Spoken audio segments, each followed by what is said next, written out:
Zoom on as well. Shalom, Israel. Shabbat shalom to all of Israel.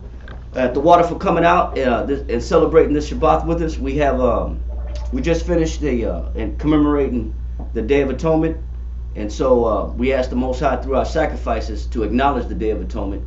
And we also got another High Holy Day coming up. We got the Feast of Tabernacles, which I'm sure we're going to be going over it before the actual event of celebrating the Feast of Tabernacles on the 24th through the 26th. But it's actually a week-long celebration starting this weekend. And we're going to actually go out to the wilderness like we did last year, only for a few days this time. But we're going to have our tent set up. And we'll go into more detail of how it's going to be organized.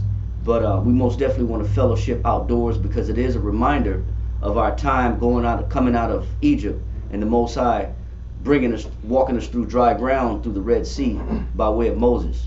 You know, so this is to be commemorated forever, because the Most High, once again, He said He requires that which is past. We will be delivered here out of America as well. You know, but so we rehearse the righteous acts, like Judges chapter 5 verse 11 says. This is us rehearsing the righteous acts and us commemorating our departure out of captivity. So, because our captivity was horrendous and terrible in Egypt, and our captivity has been horrendous and terrible in America, from being lynched, being hung, being beat, being enslaved, being mutilated, pulled apart, being eaten by crocodiles, dogs, pulled apart by horses, tarred and feathered like chickens, you know, burned in oil, burned alive at the stake. I mean, the atrocities go on when you read our history and our experience here in America. So, you know, leaving this place of captivity will be beyond belief. Just like when Moses walked through the Red Sea and the children of Israel followed, that was beyond belief to the Egyptian army, and they were being swallowed. They got swallowed up in pursuit of us. So the Most High said He requires that which is past. So we celebrate and rehearse these righteous acts because we also wait for this opportunity to be delivered again. So as we come upon this Feast of Tabernacles, we'll go into detail about it, probably for sure on Monday, and also again on Wednesday, coming up to showing how even prophetically the Feast of Tabernacles is the Most High dwelling with us. That's what the Tabernacles is all about. Us being in booths, but the Most High's presence being with us as we walk through the wilderness for 40 years. The Most High's presence has never left us. So we're going to go back and rehearse these righteous acts to show also in the coming near future that us dwelling with the Most High is the ultimate Feast of Tabernacles. Us being with the Father and us dwelling with Christ. And Christ has already prepared this kingdom for us to inherit. So you can read that in St. John chapter 14.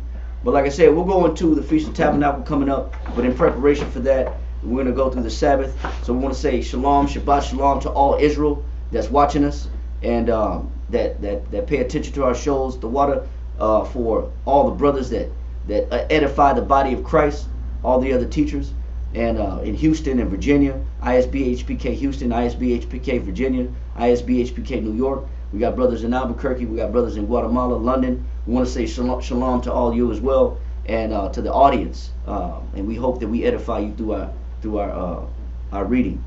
So we're going to go through, I believe a war had picked up, left off in Deuteronomy 31 maybe last week. We're going to start this week in Deuteronomy chapter 32, 1 through 52. And if we can, we're going to get to 2 Samuel chapter 22, verse 1 through 52. And we're also going to go to Romans chapter 14, probably Romans 14 and 15 if we have enough time, if time is allotted. But first thing first, we're going to go ahead and send up our prayers. I'm going to start off the prayer. Let me go ahead and this is not for everybody. It's just for the reader first. Barakatah Yahweh Ba'Shem Yahushai, Hahawa'ah, Natalanawa, a war, Zayawam, the water Aman. Bless you, Yahweh, in the name of Yahushai, that gives us the light this day. Thanks, so be it.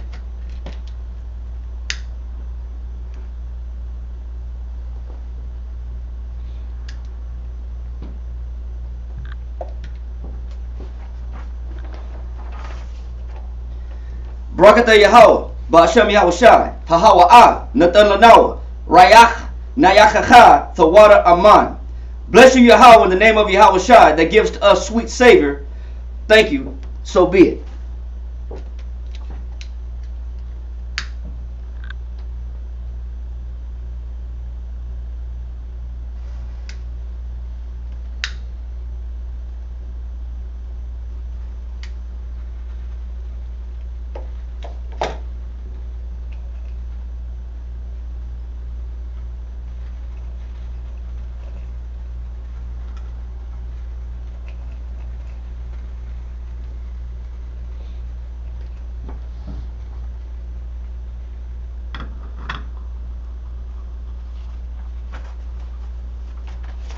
All right.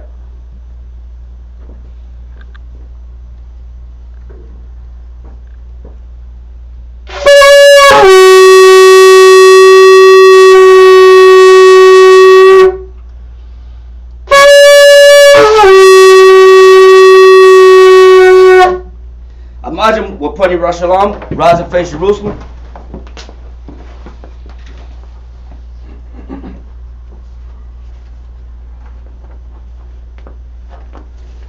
All right, now it's for the whole congregation. Barakatah Yahweh B'Shem Yahushai. Barakatah Yahweh B'Shem Yahushai. Hawa'ah. Hawa'ah. Natananahu. HaShabbat. HaShabbat. Bashalom. Bashalom. The water. The water. Aman. Aman. Bless you, Yahweh, in the name of Yahushai, that gives us the Sabbath in peace. Thank you, so be it. I'm going to recite now Psalms 121.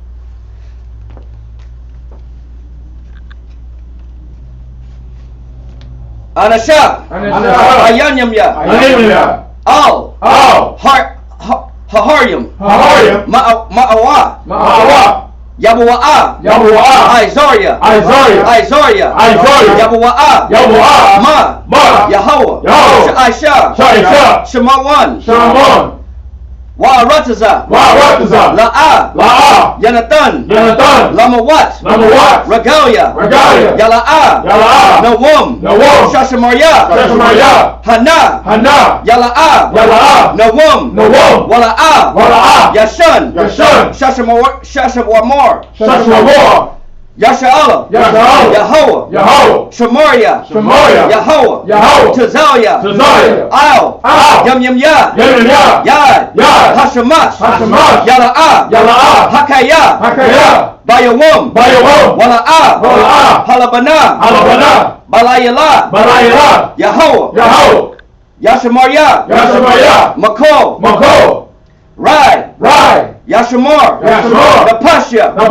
Yahweh. Yashamar. Hawalakia. Wabuwa'a. Ma'aita. Wa'ai. Awalam. Aman. Psalms 121 in English. I will lift up mine eyes unto the hills, from whence cometh my help. My help cometh from the Lord, which made heaven and earth. He will not suffer thy foot to be moved. He that keepeth thee will not slumber. Behold, he that keepeth Yashala shall neither slumber nor sleep. The Lord is thy keeper. The Lord is thy shade upon thy right hand. The sun shall not smite thee by day, nor the moon by night. The Lord shall preserve thee from all evil. He shall preserve thy spirit. The Lord shall preserve thy going out and coming in from this time forth, and even forevermore. Amen.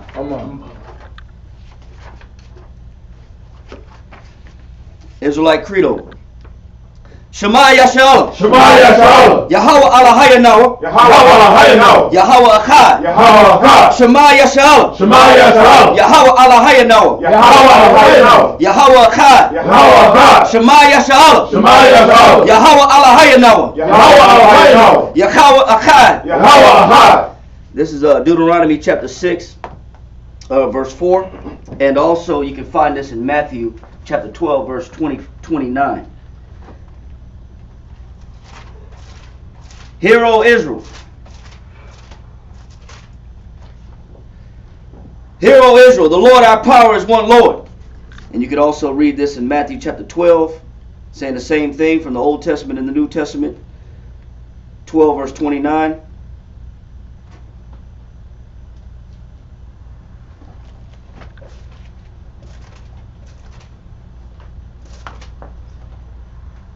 And this is Yahweh Shah speaking. I'm sorry, Mark, not Matthew, Mark. Mark chapter 12, verse 29. This is Yahweh Shah speaking. And Yahweh Shah answered him, the first of all the commandments is, hear, O Israel, the Lord our power is one Lord.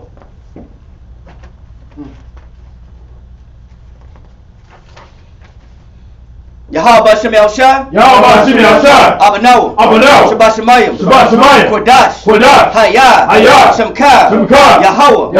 Malakwithka, Malakwithka, Taba'a, Taba'a, Ratazaka, Ratazaka, Haya, Haya, Aisha, Aisha, Barataza, Barataza, Kawa, Kawa, Haya, Haya, Bashamayim, Bashamayim, Bathananoa, Bathananoa, Wachum, Wachum, Ko, Ko, Yawum, Yawum, Wasalachno, Wasalachno, Kawathno, Kawathno, Wasalachno, Wasalachno, Kawathno, Kawathno, Wala'a, Wala'a, Sabianoa, Sabianoa, Banasayawun, Banasayawun, Abo, Abo, Hawashayno, Hawashayno, Mayun, Mayun, Rai, Rai, Kaya, Kaya, Laka, Laka, Hamalakwa, Hamalakwa, Waha'alam, Waha'alam, Watapara, Watapara, Laiwalamyam, Laiwalamyam, Aman. Aman.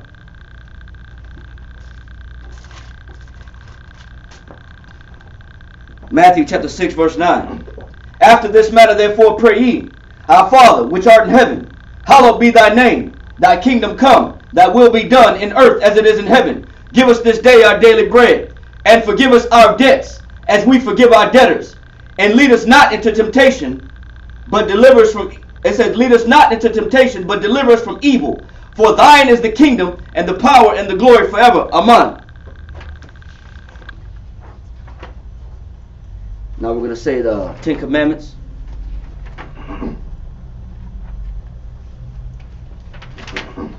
Number 1. La'a. La'a. Hayala. Hayala. La'a. La'a. Hayal. Yahaya. Yahaya. Lacha. Lacha. Alahayim. Alahayim. Acharayim. Ahayim. Alpanya. Alpanya. Thou shalt have no other powers before me. Number 2.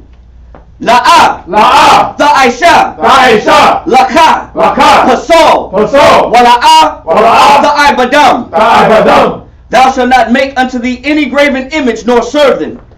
Number 3. La'a. La'a. Thalaqwa. Thalaqwa. Sham. Sham. Yahweh. Yahweh. Bashawa. Bashawa. Thou shalt not take the name of the Lord thy power in vain. Number 4. Zakar. Zakar. Hayawam. Hayawam. Hashabat. Hashabat. Lakwadashwa. Lakwadashwa. Remember the Sabbath day to keep it holy. Number 5. Chabad. Kabad. Abaka. Abaka. Wa. Amaka. Amaka. Honor thy father and thy mother. Number 6. La'a. La'a. Tharatazak. Tharatazak. Thou shalt not kill nor murder. Number 7. La'a. La'a. Thana'ap. Thana'ap. Thou shalt not commit adultery. Number 8. La'a. La'a. Thagana. Thagana. Thou shalt not steal. Number 9. La'a. La'a. Tha'ina. Tha'ina. Shakur. Shakur. Thou shalt not bear false witness against thy neighbor. Number 10. La'a. La'a. Thahamad. Thahamad. Ko. Ko. Asherah. Asherah. Lara'aika. Lara'aika. Thou shalt not covet anything which is thy neighbor's. Ba'ashem Yahushai. Ba'ashem Yahushai.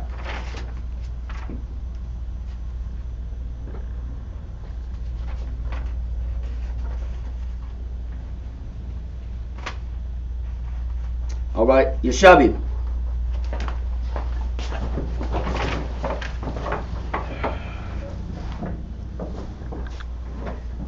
All right, shalom. And we're going to go ahead and start the reading, the Sabbath reading, and we're going to pick up in Deuteronomy chapter 32. So let's go ahead and salute in the first reader, Mount Waller. Okay. Hold on.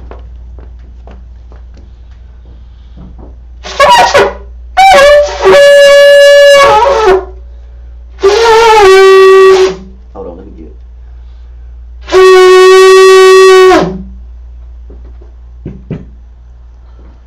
Ma'awala, Shashabata, Ban Yahweh, Ban Yashalah. Ma'awala, Shashabata, Ban Yahweh, Ban Yashalah, Amajim. Barak. Yahweh Hashem Yashai Barakatah. Yahweh Hashem Yashai Barakatah. Yeshabi.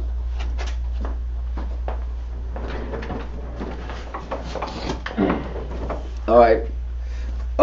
What we're picking up, because we're going kind of straight to the point and continuing from last week, but we're just going to go back real quick to Deuteronomy 31 to get a little reminder of why Moses is expressing himself and delivering this message to the children of Israel. So just to get a little recap, do me a favor and go back to Deuteronomy chapter 31. So we kind of understand why 32 and what he's saying is so critical. All right. So go to Deuteronomy chapter 31 just for a quick recap, and I want you to start at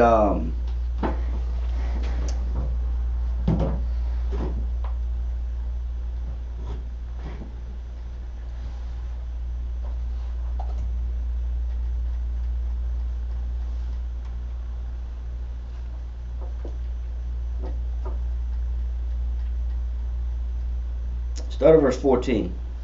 Come. Deuteronomy chapter 31, verse 14. Read. Just to get a recap of what we're about to go into in Deuteronomy chapter 32. Read that. And the Lord said unto Moses, Behold, thy days approach that thou must die. Read on. Call Joshua, and present yourselves in the tabernacle of the congregation, that I may give him a charge. And Moses and Joshua went and presented themselves in the tabernacle of the congregation. And the Lord appeared in the tabernacle in a pillar of a cloud. Come on, go ahead. And the pillar of the cloud stood over the door of the tabernacle.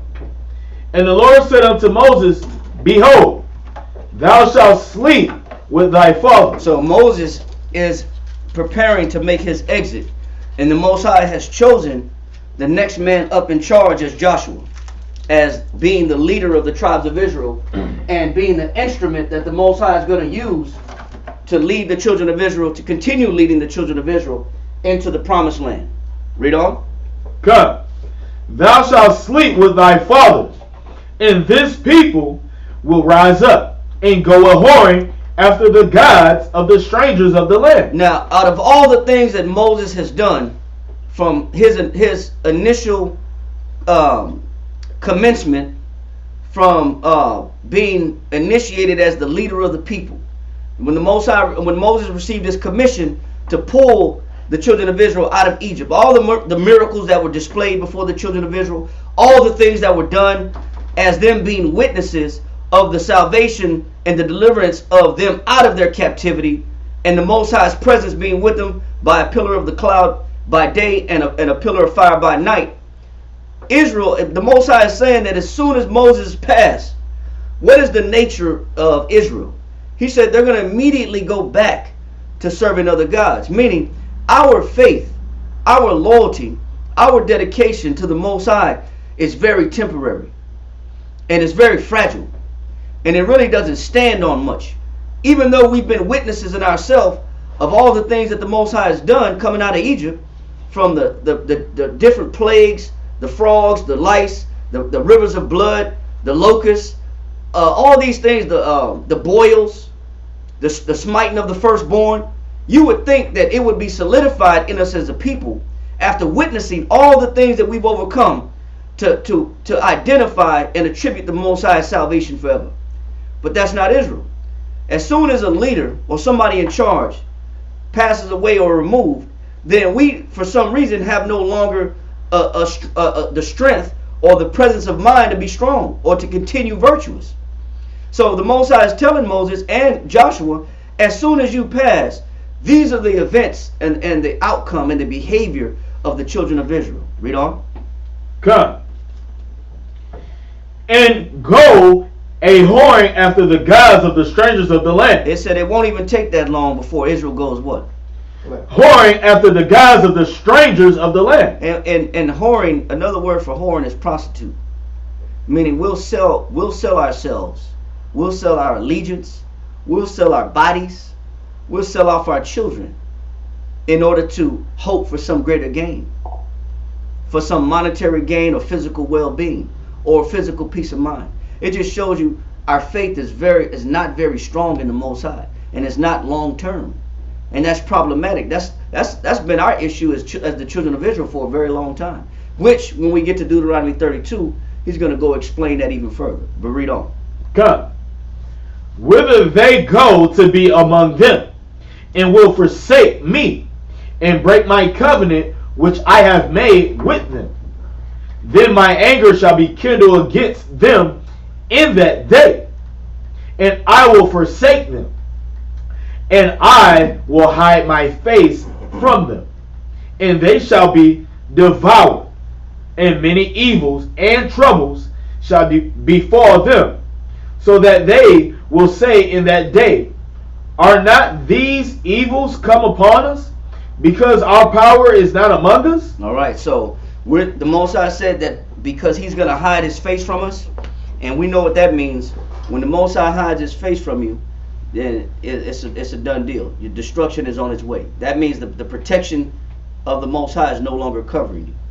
And now you're up for Satan's devices, or whatever device that anybody has against you. You're now vulnerable to these devices and attacks from outside influences, because you put yourself in a position where the Most High can't support you anymore, where the Most High can't defend you anymore. And these afflictions that come from forsaking the Most High are supposed to be a wake-up call, as a reason to say, you know what, all these things are happening to us as a purpose and a reason to identify that we've gone astray. All right, so the Most High is preparing Joshua for what he's about to go into as far as being the leader of the children of Israel. The Most High is also showing Moses that as soon as you depart, this is going to be the behavior and the condition of the children of Israel. So now let's go to pick up in Deuteronomy chapter 32 and read verse 1, so we understand why Moses is saying what he's saying in Deuteronomy chapter 32 verse 1. Let's go ahead and read that. Deuteronomy chapter 32 verse 1 reads, give ear, O ye heavens. That's why he's saying give ear, O ye heavens. Go ahead. Give ear, O ye heavens, and I will speak. Go ahead. And hear, O earth, the words of my mouth. He wants these words to be heard across the board, from heaven and earth. He's showing you how important he's saying that these words and this speech is about to be. Read on. My doctrine shall drop as the rain. My speech shall distill as the dew, as the small rain upon the tender herb, and as the showers upon the grass. So what is he saying right here? Anybody?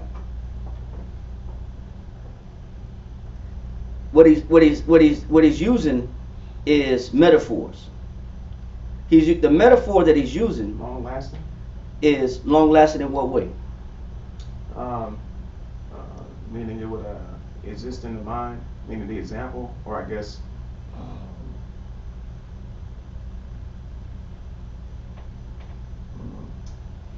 it also almost seems like it's providing like a relief. All right, a relief. I like what you said, a relief. What you got? That his doctrine will wash us up. True. Now, his doctrine is what? What is doctrine? Another definition for doctrine. Teaching. Teaching. Right. Shalom says. He said his doctrine shall what?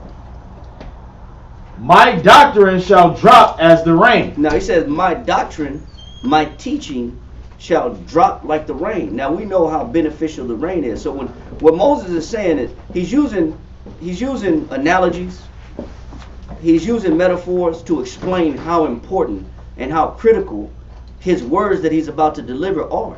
So when he says in Deuteronomy 32 in verse 2, he says, my doctrine shall drop as the rain, my speech shall distill as the dew, as the small rain upon the tender herb, and as the showers upon the grass. What does the showers do to the grass? And moisturize, satiates it. Satiates. And provides life. Washes away the dirt. It's one of the necessary ingredients for life for the grass. It's one of the necessary ingredients for survival. So what he's showing is the importance of the doctrine or the teaching of the Most High is, as far as the teaching, what it does to your life. And to show this even further, go to Job. Go to Job chapter 36 real quick. Okay. Job 36. Mm-hmm. Okay. In what verse? 36, start at verse 22. Come. 22. Mm-hmm. Come. Job chapter 36, verse 22 reads, behold, the Most High exalteth by his power.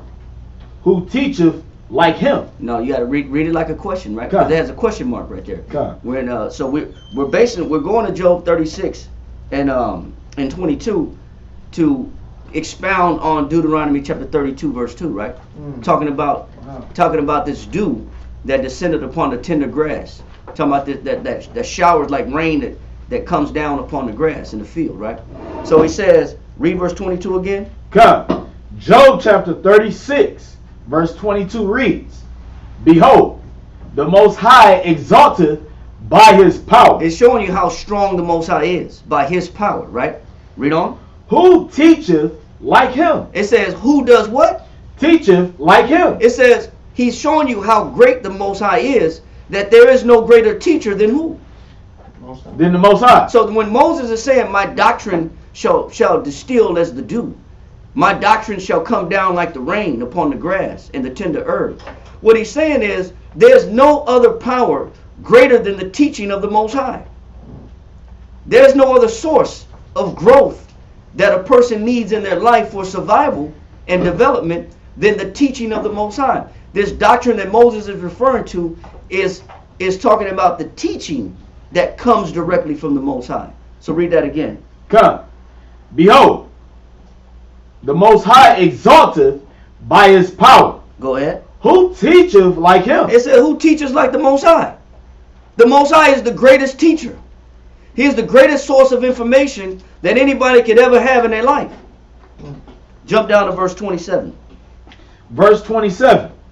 For he maketh small the drops of water. They pour down rain according to the vapor thereof. So he's, once again, the drops of water that he's pouring down is his what?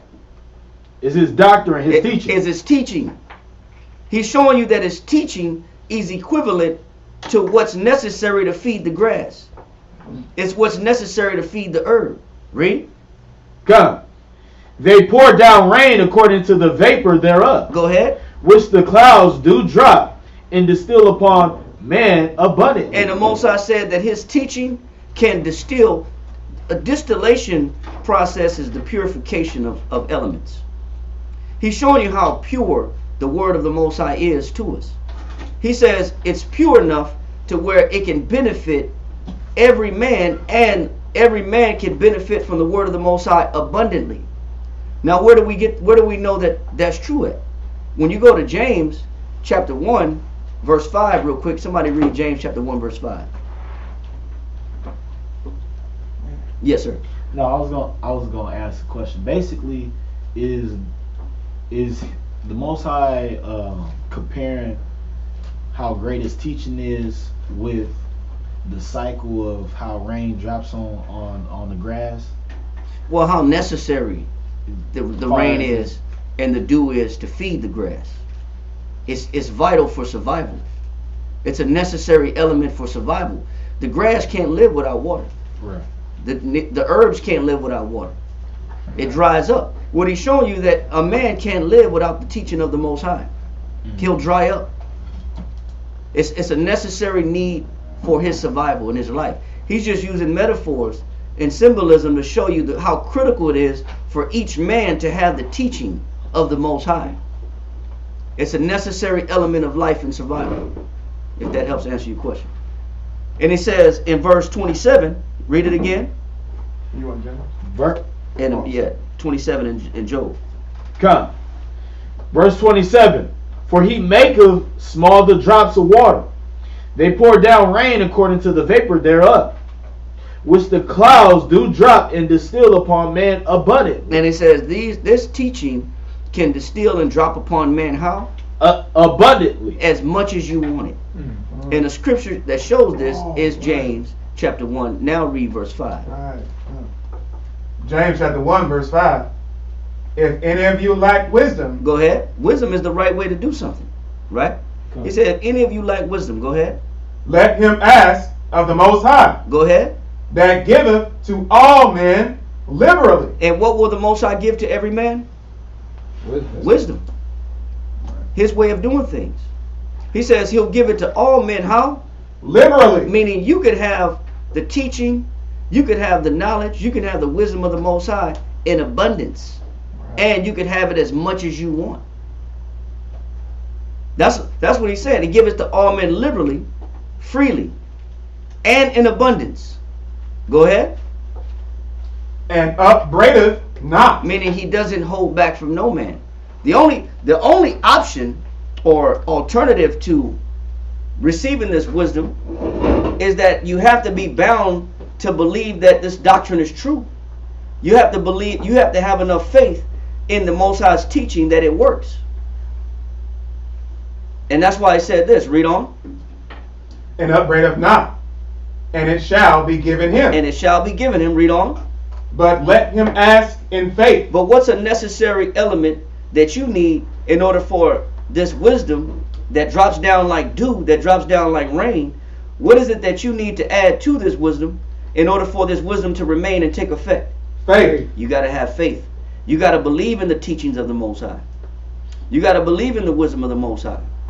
You got to believe in the strength and the power that the Most High possesses. That he could take effect in your life. You have to believe in the power of keeping His commandments. He said, but let him ask in what? Faith. Go ahead. Nothing wavering. So you just got to believe in the scriptures and the power of the Most High. That's why Christ said, ye do err, not knowing the scriptures, nor the power of the Most High. Faith is a necessary ingredient for the wisdom to take root in your life. You can't read the Bible but don't believe that the Most High will deliver you out of your troubles. You can't benefit from the wisdom of the Most High if you don't believe He exists. You don't see the benefits of it. So faith in the Most High is necessary in order to get or appreciate what the Most High has to give you. And you can get as much of the wisdom of the Most High that you want. In abundance and overflowing, he says, and the Most High upbraideth not, meaning He doesn't hold His wisdom back from anybody. He's showing you the power of the words of the Most High and the power of the doctrine and the teaching of the Most High. How powerful it is. All right? We understand that? So now let's go back to, he said, but you just can't be doubting. You can't be so-so with the Most High. Well, I believe in the Most High sometimes. I believe in the Most High only when He's good to me. When the Most High, when things are good in my life, I believe in the Most High. When things are bad in the Most High, bad in my life, I cast off the Most High and I go figuring things out on my own. You have to stick and cleave to the Most High at all times. And that's why I said that read on in James real quick. Read on in James. Read down to verse 8. But let him ask in faith, nothing wavering. Read on. For he that wavereth is like a wave of the sea. Go ahead. Driven with the wind and tossed. You can't believe in the Most High with your emotions. I don't think the Most High care about me anymore. You can't read the Bible with that approach. You can't expect the Most High's word to take effect in your life if you are only a part-time believer. And your love is conditional. It's only conditional. Your faith in the Most High is conditional. He said this person is be tossed like the wave of a sea, tossed to and fro. Go ahead. For let not that man think that he shall receive anything. One day, now you're a Baptist. Now you understand you abide by the commandments. Now you're going back and forth between religions. You're unsure about your faith. You're unsure about what the Most High, what He can do in your life. Now you jump in religions, you jump in belief systems, you jump in ideologies. You're reading all kind of strange books. You're attributing different information as being true. Now you're believing in chakras and stones and you think burning sage and meditation is the answer. Now I got my sage burning. I got my sage burning, so I'm purifying my house because I got sage is a herb. You can cook with sage. Why don't you burn some thyme or some rosemary? It's the same thing. Right. It's a damn herb. The power is not in the herb. Right. The power ain't in no sage. Okay. So you can burn some cumin too, and some coriander, and some mustard seed, Like and some fennel. You cooking it. Yeah, now you might as well throw that in the pot. Man, put some fish in You know what there, I'm saying? man. Yeah, put some fishes, with some lemongrass and some butter.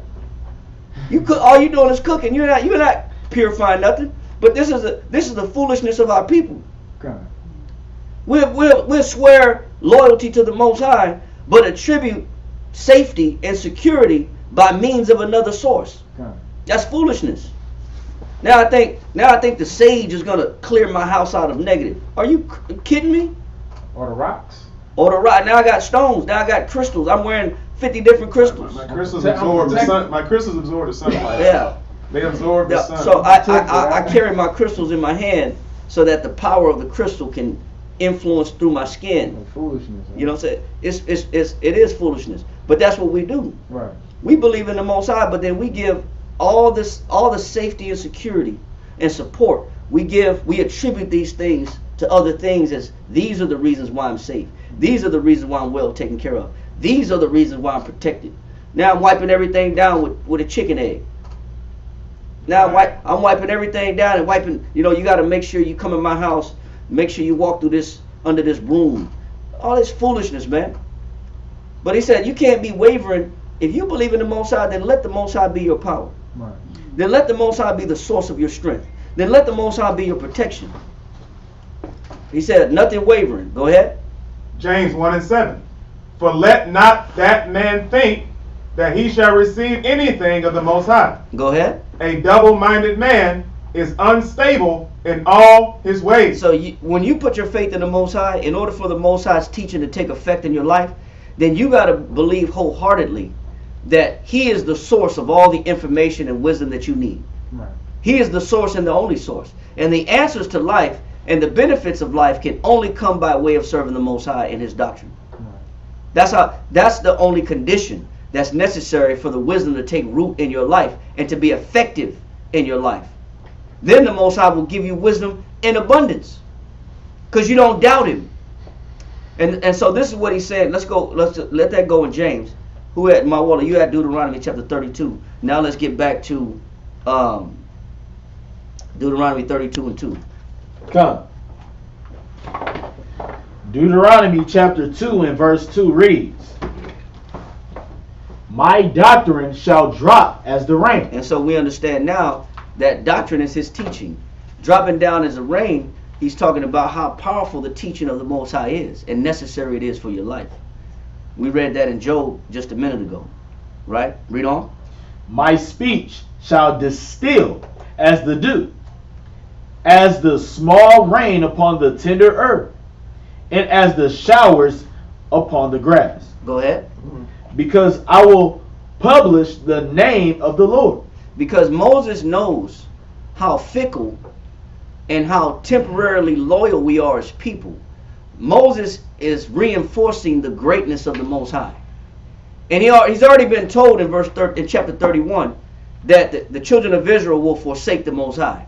So what he's trying to remind the people of is of the Most High's greatness and the reason why you should put your whole heart and trust into the Most High.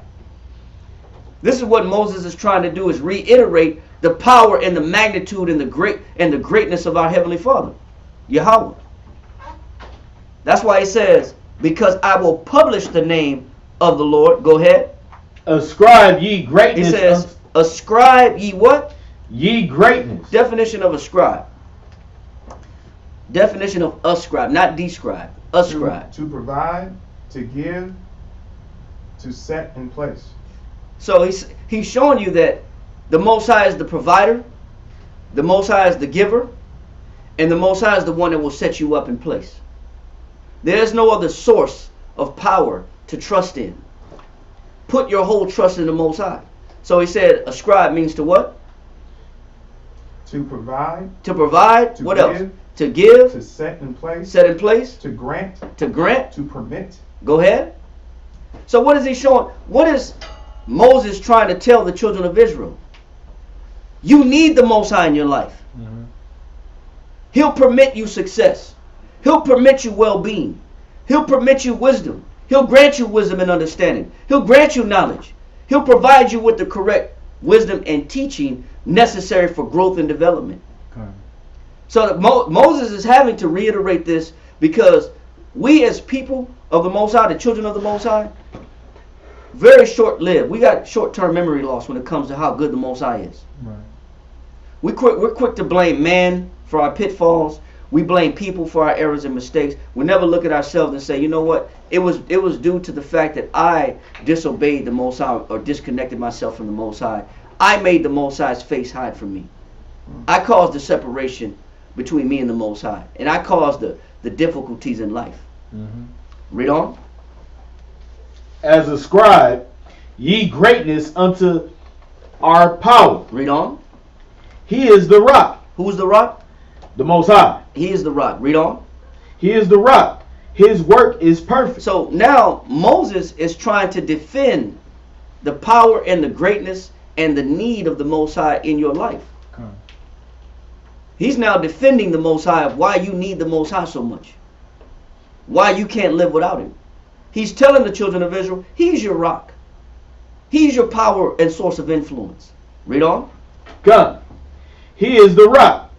His work is perfect. For all his ways are judgment.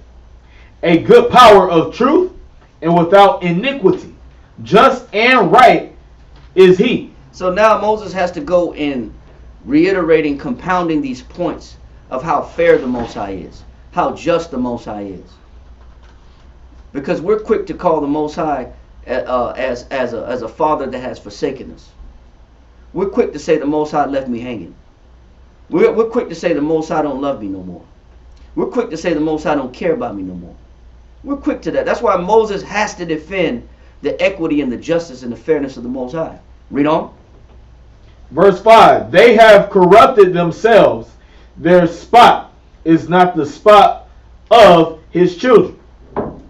They are a perverse and crooked generation. So if we just look back and see, how have we been perverse and crooked? You know one thing that makes us perverse and crooked? Go to James chapter 4 and read verse 7.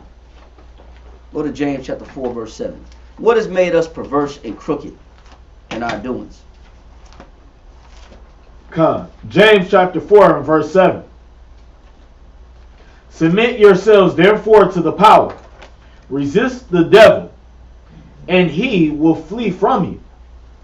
Draw nigh to the Most High, and he will draw nigh to you. You know how when Moses is saying in verse 5, we've corrupted ourselves. How do we corrupt ourselves? We stop coming to the Most High for everything. We start looking for alternative ways to live life that is outside the spectrum of following his commandments. Okay.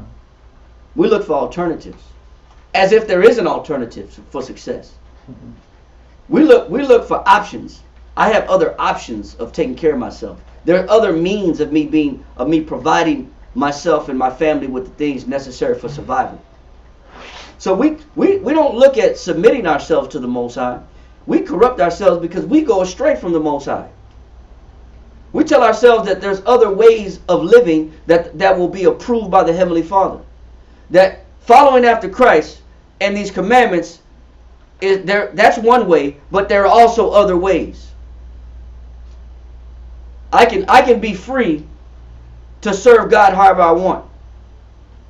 As long as I got God in my heart, as long as I got God in my mind, He's with me, He knows my heart. We think that we don't have to be obedient to Him. We like to pick and choose and determine what we feel is necessary and not necessary. We like to pick apart the Bible and choose, okay, this part makes sense to me, and so I'll follow this. But I don't really like this part right here. I'm gonna eat what I want. Christ died so I can eat what I want. Christ died so I can enjoy shrimp. Because God said that everything in life is good. He called everything good after He created in Genesis. That's why the shrimp tastes so good. Because He said it was good. Our people are so foolish. We like to pick and choose what about the Most High we want to follow, versus just submitting ourselves to everything that He has written. Read on. James. Oh, James. Yeah. Verse 8. Draw nigh to the Most High, and He will draw nigh to you. Cleanse your hands, ye sinners, and purify your hearts, ye double-minded. Right. Back to being double-minded. You can't pick and choose what you want to follow. If you're going to submit to the Most High, submit your whole heart to the Most High. Yes, sir. You can't serve two masters. A man cannot serve two masters. Matthew chapter 6, verse 24. Read that real quick. Can't be lukewarm. Yeah. Matthew chapter 6, verse 24. No man can serve two masters, for either he will hate the one. He said either he will what? Hate the one. You can't serve two masters. Either you're going to serve the Most High, or you're going to follow after your own mind and your own opinion. You're either going to hate the one, go ahead. And love the other. Meaning, the Most High didn't create your loyalty to be split in half. There's no gray area. There's no sometimes. There's no medium. You know, I serve the Most High. You know, it's either. Hold on one second.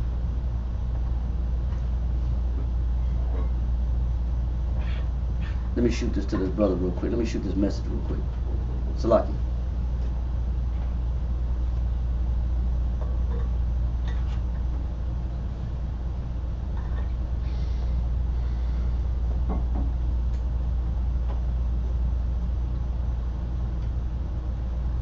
Salaki. Let me shoot this message real quick.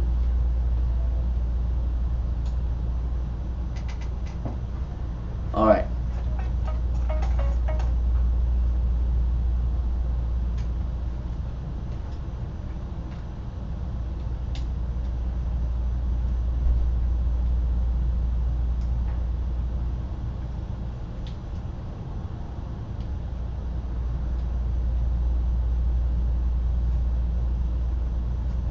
All right. Read that again. Come. Matthew chapter 6, verse 24. No man can serve two masters, for either he will hate the one and love the other. So you can't be in the middle. If the Most High is who you choose to serve, then make the Most High your priority. Then make the Most High the number one source of influence in your life. All right? So let's go back to Deuteronomy chapter 32. Deuteronomy chapter 32 and verse 5 from the top reads, they have corrupted themselves. Their spot is not the spot of his children. They are a perverse and crooked generation. He says what makes them unclean is not what the Most High looks at as saying what the Most High recognizes as these are my children. He said they don't have the attributes of his children. See, when the scriptures say, be ye merciful as who? As the Most High is merciful, right? So if I'm the children of the Most High, then I perform the same attributes that the Most High possesses. I try my best to live after and subject myself to those same levels of attributes, whether it's mercy, whether it's justice, whether it's forgiveness, because the Most High is very forgiving. The Most High is very long-suffering. The Most High is very patient. So do I use those same attributes with my people? Do I use patience with my people? Or does my people, when my people piss me off, do I cast them off? Do I already pass judgment and say they don't deserve mercy? Do I look at them and say, man, they don't deserve my forgiveness? They're forever burnt in my eyes as being full of disdain. And I look at them as an object of contempt. Or do you have the ability to forgive your people? To allow them their missteps and their mistakes to not speak for them in your eyes for the rest of their life? See, he said their spot is not my spot. They don't carry the same influence of who I call my children. They're too busy looking at each other.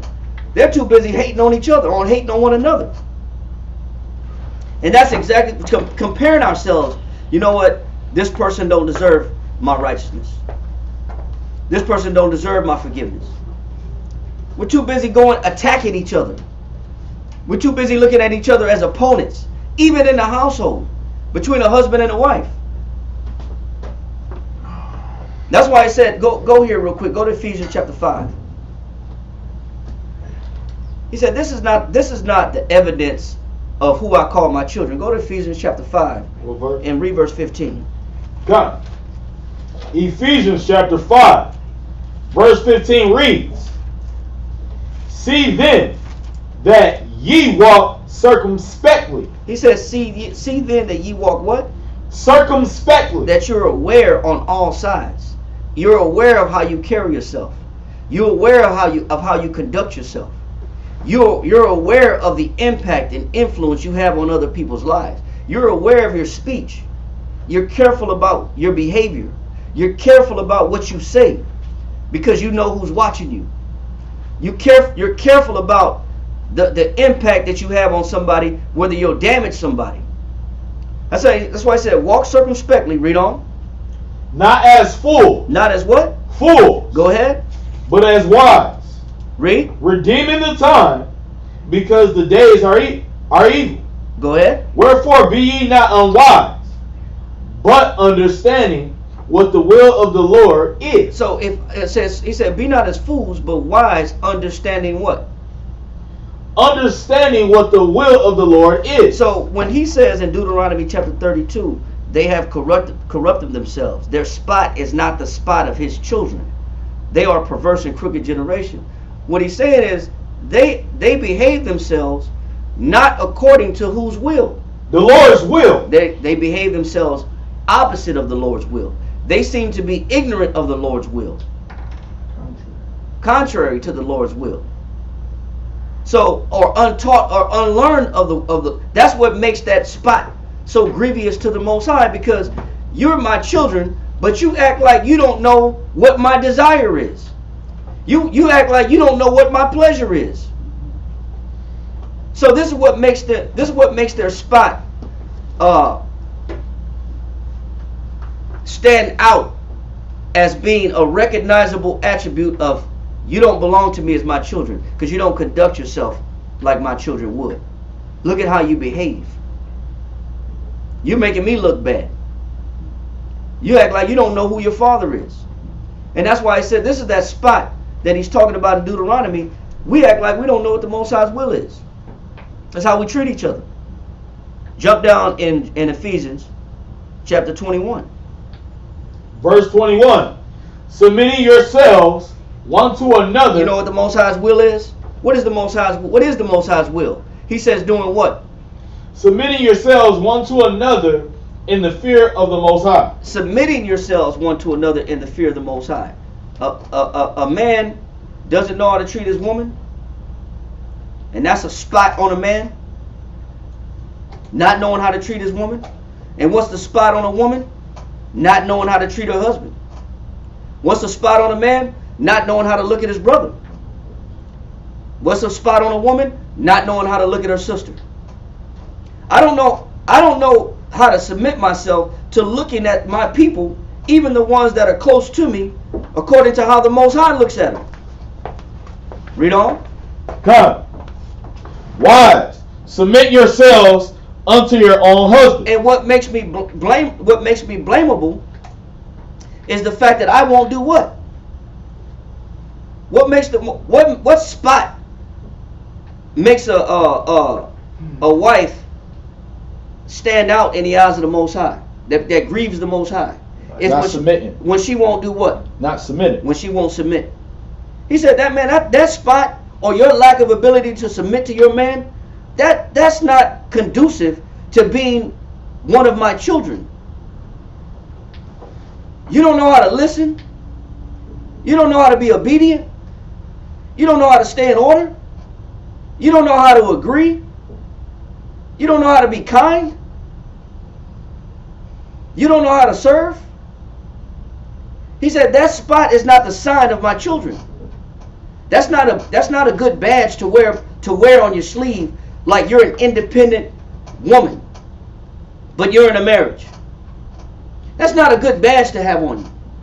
That's not a good way to be identified by the Most High as being one of his children. So he said that's what he's talking about as far as their spot. That's not my children, man. My children submit. He said a wife that won't submit to her husband, that's a wrinkle. That's a blemish. That's like having a big old stain in your garment. That's a polluted element in your garment. But what makes it polluted is your inability to follow. What makes it polluted is your inability to agree. That's why I said, wives do what? Wives, submit yourselves unto your own husbands. Go ahead. As unto the Lord. As unto who? The Lord. And if a wife can't do that, then what does the Most High call that? He calls that a spot. He calls that a blemish. This is what makes you filthy. It's because you can't follow your husband. This is what makes you polluted. That's a blemish in you. Read on. For the husband is the head of the wife. Because the husband is the what? head of the wife. There's a lot of ways that we can put spots on ourselves where the Most High says, man, I don't recognize you as my children. You know what? One of those things is, I don't have the ability to follow. I don't have the ability to recognize my head, who's in charge and who the Most High put over me. I make my own decisions. I'm the captain of my own ship. I follow after what I tell myself, what I agree with. I dictate the direction of the household. I make the decisions in the house of where the house is going. That's why I said, man, these are spots. These are blemishes. Brothers don't know how to look at brothers.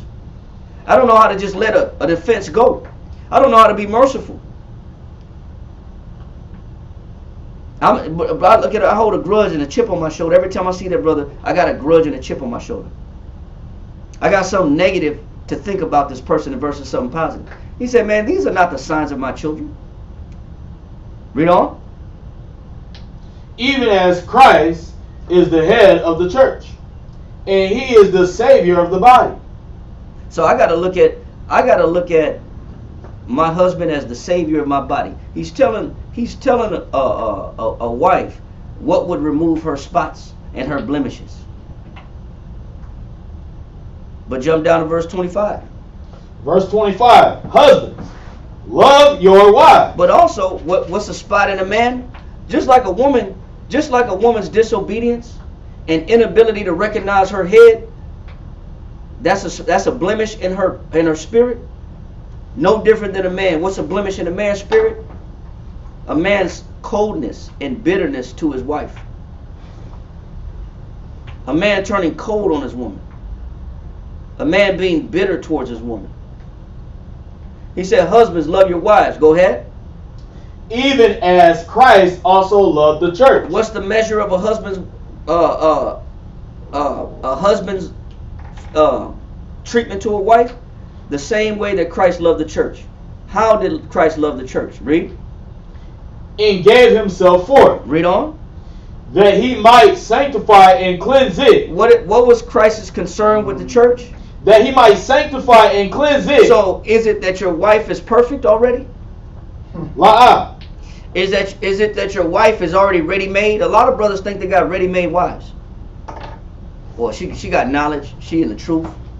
She know the commandments. She's ready-made. No, she's not. No, she's not ready-made. You think a lot of brothers think that because I got a wife and she say shalom, she wear a head wrap, that this woman is already ready to go. She's ready to go. She's not ready to go.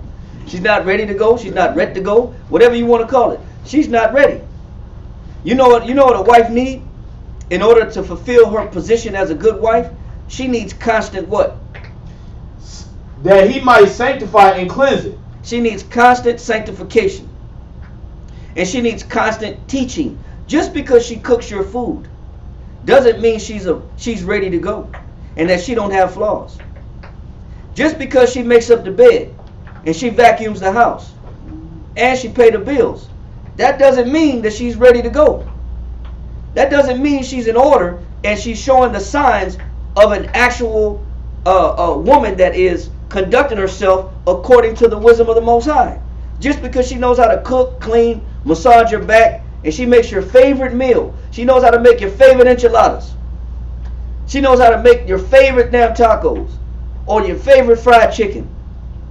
That a lot of times men, they get comfortable just because of what their wife can provide them in a physical sense. And they stop teaching. And I stopped teaching because I'm bitter. I turn bitter to them because they agitate me. But they're agitating me because I'm not washing them up. I'm not really teaching my woman. But I'm just embellishing on the benefits of having the woman. I'll enjoy the benefits, but I'll stop teaching. And then I wonder why my woman stops being in order. Or a woman stops being in order because she wants to be independent. Both of these are blemishes. But you know what Christ did? He said Christ sanctified and cleansed it with what? Cleanse it with the washing of water by the word. So a woman, just as much as a wife needs to be in order and recognize her husband as the head of the body and the savior of the body, that man is her salvation. She got to be in order with that man. Just as important as it is for a woman to be in order with that man, it's just as important for a man to keep teaching his woman. But we stop doing is teaching. We stop educating. And they get polluted. Because we're upset with them. We get angry. We don't like the way they do things. Read on. God, washing of water by the word. By the what? By the word. And that's what men need to do. Men, brothers got to keep teaching. Women got to stay in order. Stop being independent. This is how everybody stays in order. Read on. That he might present it to himself a glorious church. Go ahead. Not having spot. Not having what? Spot. How do you take away the spots of a wife? Teaching. You got to keep teaching her. Because a woman come with spots. Guess what? A husband come with spots too. You know what the husband's spots are? He makes bad decisions with the money. He blows money for no reason. Or he may thought it was a good reason, but he make bad financial decisions. He might sleep too much. He might sleep at the time where you feel like he should be cleaning. He might sleep at the time you feel like he should be watching the kids. He takes a break and he gets up and leaves, take the keys, leave, go to the store, come and go as he please. And you know what? So there are things about this man that a woman don't like. So she feels like because you do these things that I don't like, I don't have to follow you anymore. I don't got to submit to you anymore. Look at how bad you are. Look at the errors that you make. So because of this man's spots, I feel like I don't have to follow. And you know what? Because of this woman's spots, I feel like I don't gotta entreat her with scriptures. I don't have to keep teaching her and cleaning her up. She should know already. You should know better. You should know by now. We've been together long enough. You should know how to stay in order. You better watch your mouth. We stopped teaching because we're too busy looking at everybody's spots. But the only way to remove these spots is both parties have to have a fear of the Most High. And they both got to stay in order. Read. Not having spot or wrinkle or any such thing. Or not having spot or wrinkle or any such thing. Go ahead. But that it should be holy and without blemish. And so it should be that the relationship should be what? Holy and without blemish. And without blemish. So our fear of the Lord is what gives us the presence of mind that we have to treat each other right. Whether it's brother to brother, sister to sister. It's all based upon our fear of the Lord. Read on. So ought men to love their wives as their own bodies. He that loveth his wife loveth himself. And this is why it says that even the conduct that's within the household, the Most High said, man, this is not reflective of my children. The way y'all operate as a house, the way you conduct yourself as brothers, the way you conduct yourself as sisters, the way that you conduct yourself as husbands and wives, this is not reflective of you being a child of mine. All the Most High has to look at is the treatment that goes on between each other. That's when he's able to see, okay, man, that's not reflective of me. That's why he said that in Deuteronomy. Now go back to Deuteronomy chapter 32 and read where we was at in verse 5. Verse 5. Deuteronomy chapter 32 and verse 5 reads, they have corrupted themselves. Their spot is not the spot of his children. And what is the spot or the things that makes us not reflect or bring glory to the Most High? It's the issues that we have with one another. It's the treatment that we have towards each other. It's the way that we look at each other. Not submit. It's the inability to submit for a wife to a husband, and it's the inability for a husband to keep teaching his woman. Once a man gets into a comfortable place, he don't have to feel like he don't got to teach no more. All I'm gonna do now is yell. I'm gonna yell and threaten. Woman, you better do this. You better stay in order. Or I'm gonna threaten you with the scriptures. Sit down and get your book. You better get in order. Go get your Bible. Where's your Bible at? No, I'm going to cut you with the scriptures. You know what? If I was teaching, I don't have to just bring out the Bible as an instrument for whooping. Right. Or for correction. Because I've been teaching the whole time. He said, but these are not the spots of his these are not the spots of his children. Read on.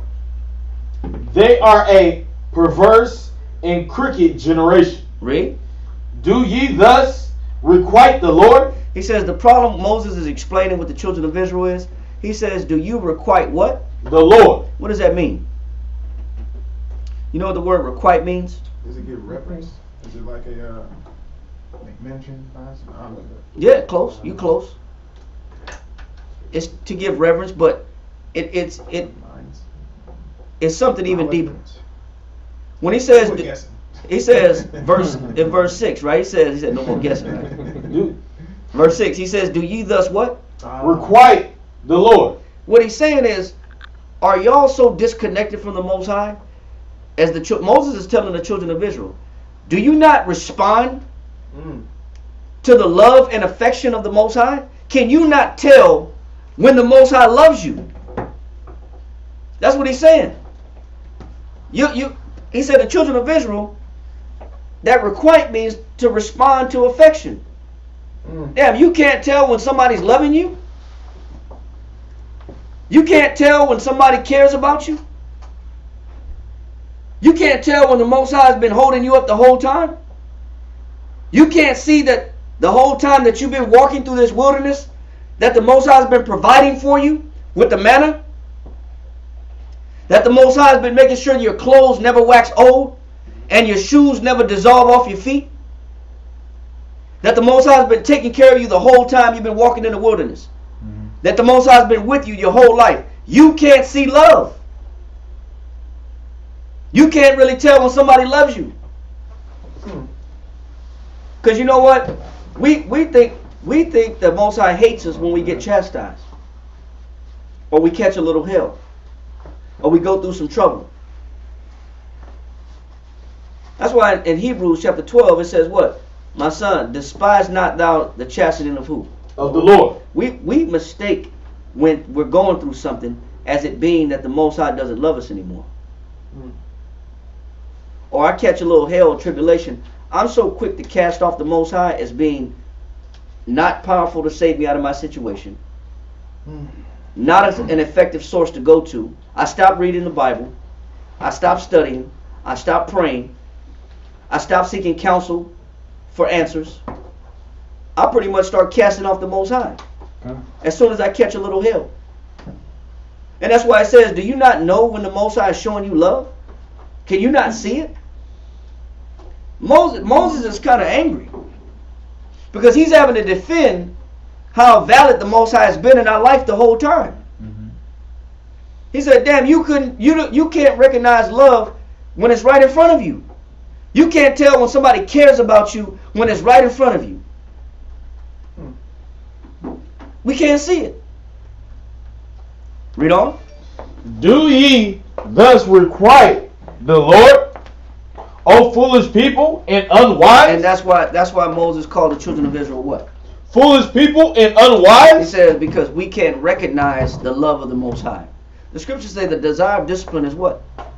Love. The fact that I want more discipline of the Most High upon my life, restrictions from the Father, which is my safety, which is my security. I don't see that as, I look at freedom and liberty and me making my own decisions as what's good for me in my life. Don't you know you need more discipline? Right. You need more restrictions. You need more guidelines, and you need borders around or a hedge about your decision making. You need more counsel to be successful. Why do we think the opposite? Why do we think that I need to go and figure out things on my own and learn how to live life and find out what's valuable to me on my own? We have our own thought process when it comes to what's good for me in my life. And this is why Moses said, man, y'all foolish. How do you not recognize that the Most High's providence and His protection has been with you the whole time? Read on. God. O foolish people and unwise, Is not he thy father that have brought thee? Have he not made thee and established thee? Remember the days of old. Consider the years of many generations. Ask thy father, and he will show thee.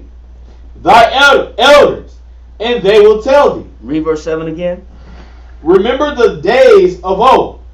Consider the years of many generations. Why is Moses having to say this? He wants the children of Israel to look back on previous generations to show all the men that have gone through tribulation, but the Most High has been with them the whole time. Okay. Whether it was Joseph in Egypt being put in prison and going from the bottom of the basement in the dungeon in the prison to going to the second in command to Egypt. Yes, sir. My woman. Those were written aforetime was written for our learning. Right. So he's saying, go take a look at the past. If you need a reminder that the Most High is with you, even when you catch a little hell, then go back and look at Daniel when Daniel was in the lion's den about to be chewed to pieces and mauled to death by lions, hungry lions at that. Go look at Shadrach, Meshach, and Abednego, who were faithful and was praising the Most High, being thrown in the midst of the furnace, and Christ appearing in the furnace with them, to where when they were pulled out of the furnace, not even the smell of the smoke was on their clothes. Not even the stench. You could barbecue for 5 minutes and you smell like smoke the whole damn day. Right. He said, but they were in the midst of the furnace and not even their clothes smelled like it was singed. He said, if you need a reminder of how often and how frequent the Most High has been with you, then look at the generations of old. Sometimes we need those reminders that just because you catch a little hell, just because you go through a little tribulation, the Most High has abandoned you. The Most High is no longer with you, and now you got to seek out your own direction in life. Is that faint-hearted? It's very faint-hearted, weak-minded. The word faint-hearted means weak-minded. And matter of fact, you can read Ecclesiastes 2 and 10 as that reminder. Read that in Ecclesiastes chapter 2, verse 10. Ecclesiastes chapter 2, verse 10. Look at the generations of old. That's why he said this in Ecclesiastes or Sirach chapter 2, verse 10. He said, look at the generations of old. Ecclesiastes 2 and 10. What page you on? Page 71. You got the red one? Yeah. All right, page 71. Yeah, I got it. Go ahead.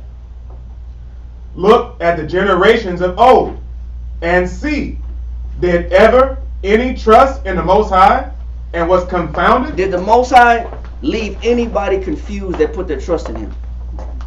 Read on. Or did any abide in his fear and was forsaken? When Abraham was told to sacrifice Isaac, what was that the Most High was doing with Abraham? Testing.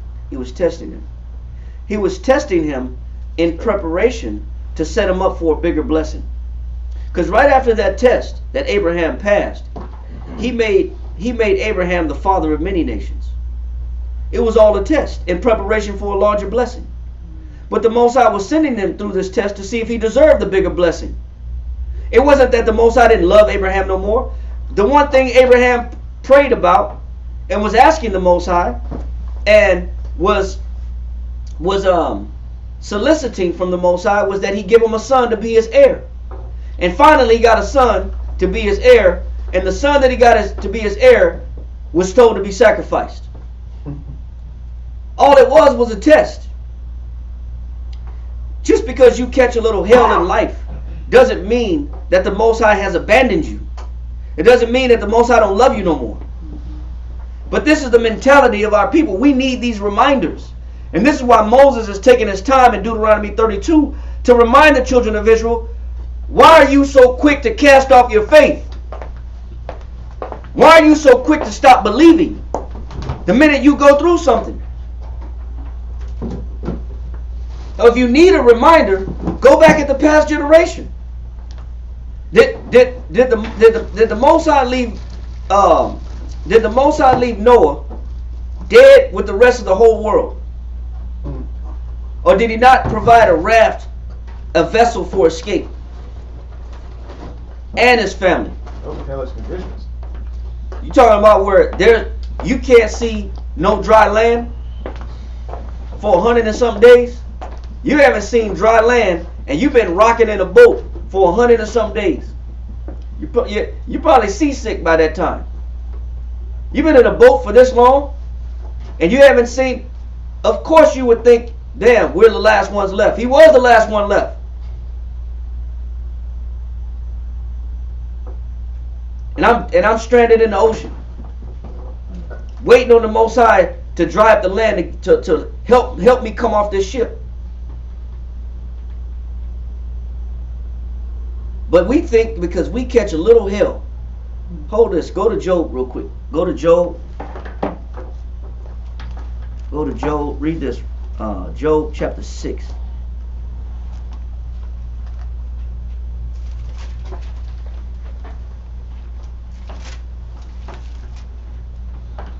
Job chapter 4.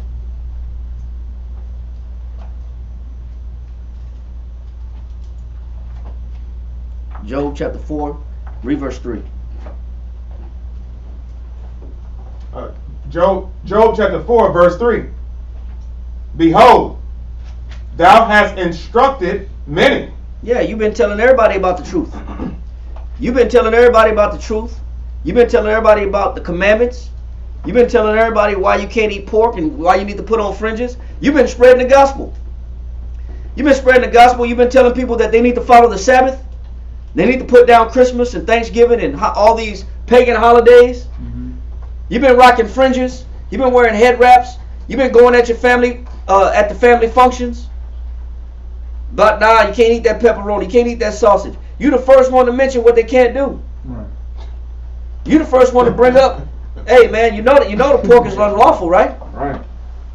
You ever read Leviticus 11 and 7? You ever read Numbers chapter 14? Man, you can't eat that catfish. What's wrong with you, man? That's a bottom feeder.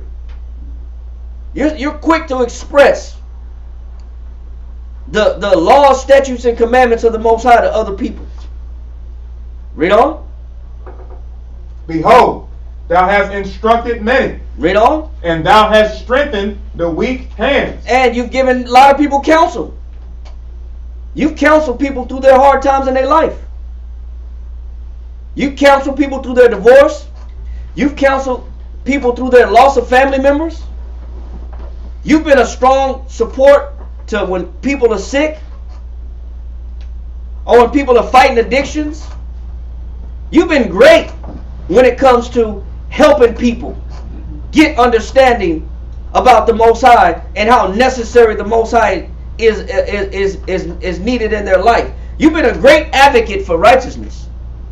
You've been a great voice box and megaphone for staying in order with the commandments.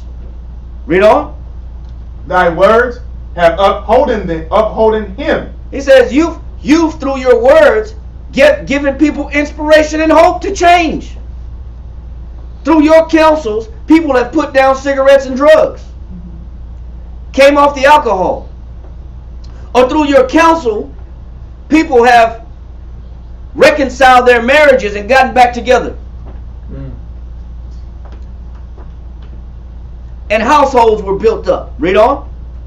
Thy words have upholden him that was fallen. Read on. And thou hast strengthened the feeble knees. And you've strengthened the feeble knees. When people were about to give up, commit suicide, you talked them off the ledge.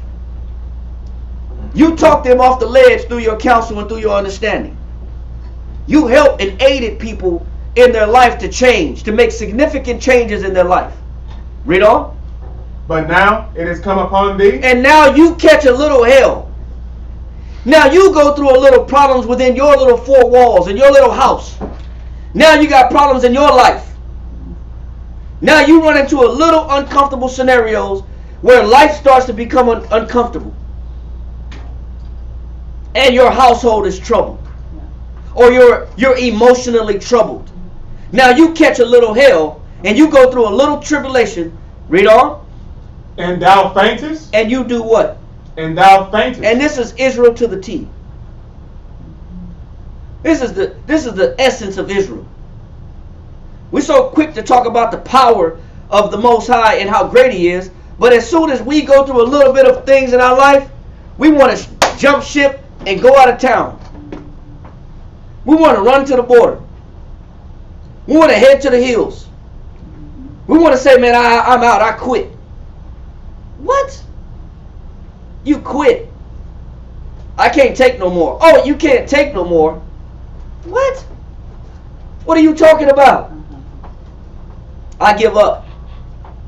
Man, maybe the truth ain't the truth. Maybe this ain't the right camp. Maybe this is just a phase that the Most High is taking me through in my life, and He's preparing me for something greater. This is just a transitional period in my life. I'm only here temporarily because I'm in a transition. This is what all these doubts come in. Now here comes the waves. Here comes the double-mindedness. Here comes the instability. Here comes the ability to stay faithful, to stay firm. Now I can't look. Now I catch a little heat. Now my husband light me up a little bit. Now I want a divorce. Not light me up, put his hands on. I'm talking about light me up. Now he's correcting me. Now I want a divorce. Now brothers are pinpointing my issues and identifying what flaws I possess. Now I want to run. Because I'm being made a little uncomfortable. Because now I'm being put in a position where I have to feel a little heat. We're so quick to help other people, which we can, which we do, which we provide comfort by example and by word and doctrine. But what about when you catch a little hell? What about when you go through a little something? The first thing we want to do is deny the Most High and cast off our faith in the Most High. That's why I said, read that part again. But now it has come upon thee. Now you catch a little affliction. Read on. And thou faintest. And now you getting weak. This is what the Most High knows about us. This is what it talks about in Job. This is what Moses understood. This is why Moses is telling the children of Israel what he's telling them in Deuteronomy 32. You're so quick to quit on the Most High. Just because something has come upon you. You're so quick to give up your faith. Read on. It toucheth thee. It does what? It toucheth thee. That means when problems aren't just external. When problems aren't just affecting other people's lives. Now problems are touching your life. Now you who appreciated what the Most High has provided you at one time are ready to quit and give up on the Most High. What are you lacking? Faith. You lack faith. That's why our faith, the children of Israel's faith, is so fickle. It's so weak. It's so fragile. Because when things are good, oh, the Most High is wonderful. The Most High is awesome. But when things get bad, I don't know how much I can endure. I'm scratching my head. I don't know how much I can keep going. I don't know if this is for me. Yes, sis. Sometimes I feel like I lack faith, but it's there. What's that Bible verse that says we have to stir up the gift within us? Like remember where Most High has taken us from, correct? You need a reminder. Correct. You need a reminder.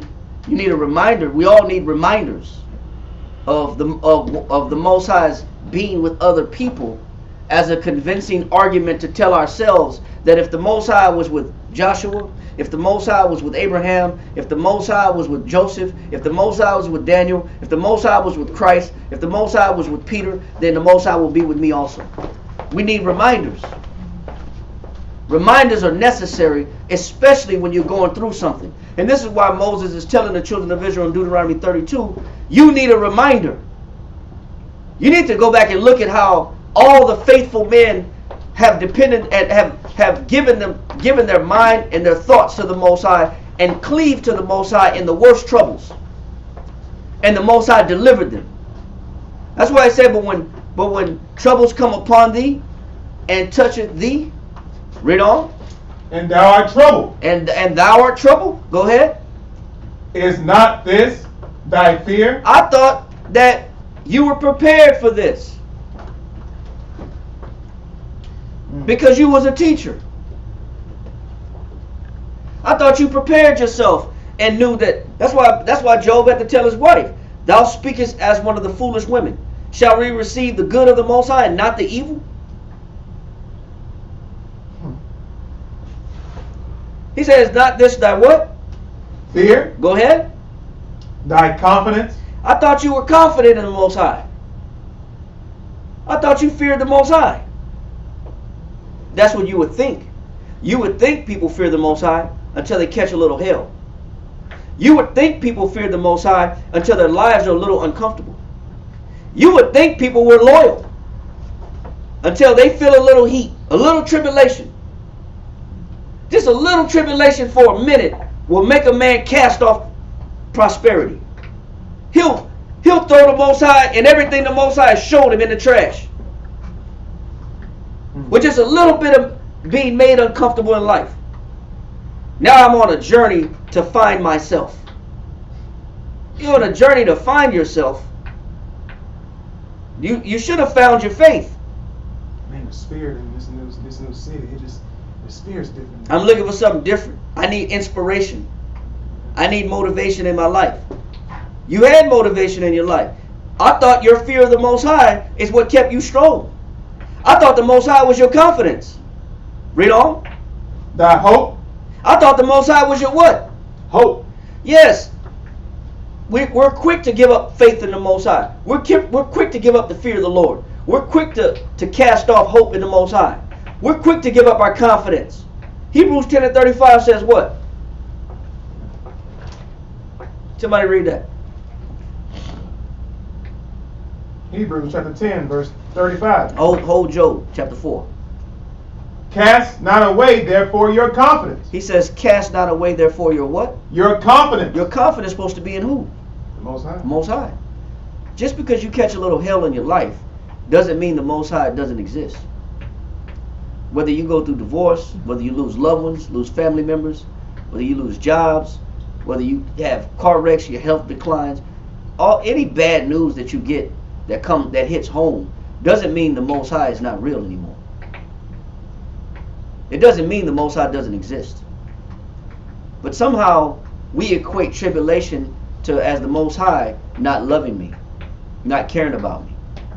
That's why it says, cast not away therefore thy confidence. Go ahead. Which have great recompense of reward. He says, if you maintain your confidence in the Most High, if you maintain your fear of the Lord, you maintain your hope in the Most High, he says it has great recompense or a payback for what? Of reward. Of reward. There's a great reward for them that don't quit on the Most High when things get rough. There's a great reward in store for those that put their faith and trust in the Father just because they're catching a little hell and they're going through tribulation. Go back to Job. Yes, sir. No, I'm sorry. I just wanted to make a point on what you were saying as far as like people losing that confidence and that people think that the Most High is never there with them in that time of adversity or that time of trouble. They talk about that even also in Proverbs 3:11, where it says, "My son, despise not the chastening of the Lord, neither be weary of his correction. For whom the Lord loveth, he correcteth, even as a father the son in whom he delighteth." Right. So, like, what that basically saying is, like how you said, we're so quick to forget about the Most High or think that the Most High is never there. But clearly, he's trying to show us that don't matter if we're grown, we could be 20, 30, 40, 50, you know what I'm saying? We still children to the Most High, and no matter what, we could think that we're perfect, we could think that we have everything correct, but there's always corrections, always improvement after that, and that's simply what the Most High is trying to show us. Right. That there's no reason to cast off faith and confidence in the Most High. Right. Because if I just look at what he's taking me through with the right lens, if I look at what he's taking me through in the right fashion, in the right manner, then I can understand that this is all a part of the Most High showing me more love. Right. We finish that in Job? Job chapter 4, verse 5, verse 6. Is not this thy fear, thy confidence, thy hope, and the uprightness of thy ways? So he says, is not this thy confidence and thy uprightness in ways? You don't cast off the Most High just because you go through a little tribulation. And that's all that Moses is telling the children of Israel in Deuteronomy 32. Yes, sir. Ecclesiasticus 11 and 25. Read that. Ecclesiasticus chapter 11 and 25 reads, in the day of prosperity, there is a forgetfulness of affliction. Go ahead. And in the day of affliction, there is no more remembrance. There's no more remembrance of what? Of prosperity. Of prosperity. Finish that in Ecclesiastes 2 and 10. He said, when it's a natural thing in man to forget all the good that the Most High has done as soon as things become uncomfortable. Ecclesiastes chapter 2, verse 10. Look at the generations of old and see, did ever any trust in the Most High and was confounded? Or did any abide in his fear and was forsaken? Or whom did he ever despise that called upon him? And that's why it says, who did the Most High ever despise that called upon him? And you'll find out when you go back and dig through the scriptures that all the men that remained faithful through tribulation, the Most High blessed and rewarded. He blessed them and rewarded them. Now, that's a great verse. Now go back to Deuteronomy. Let that go. Go back to Deuteronomy 32, and let's read verse 7. God. I'm sorry. So why don't we? I guess I get why we avoid or want to avoid certain things. What you mean? Like certain things. Like afflictions. Mm-hmm. I get it. I mean, it's uncomfortable. You know what I'm saying? And then it's sometimes it's life-threatening. It's horrible sometimes. But so what is it about this concept, though? No matter how much it happens, why can't we become comfortable with the process of understanding that this is necessary? Right. You know what I mean? Why can't we become you said comfortable? Yeah, just comfortable with. I guess it's an acceptance, right? Yeah, it is acceptance. It's acceptance, but Well, that is going to happen, and that these afflictions are going to happen. They will come, etc. But we still battle and struggle with. There's a few great men who accepted it. Right Not now, many do. I would only say, why can't we be comfortable with the idea that correction is necessary in our life? And I would only say that it's for a few reasons. David said, let the righteous smite me, right? Right. He said, let the righteous smite me. It shall be a kindness.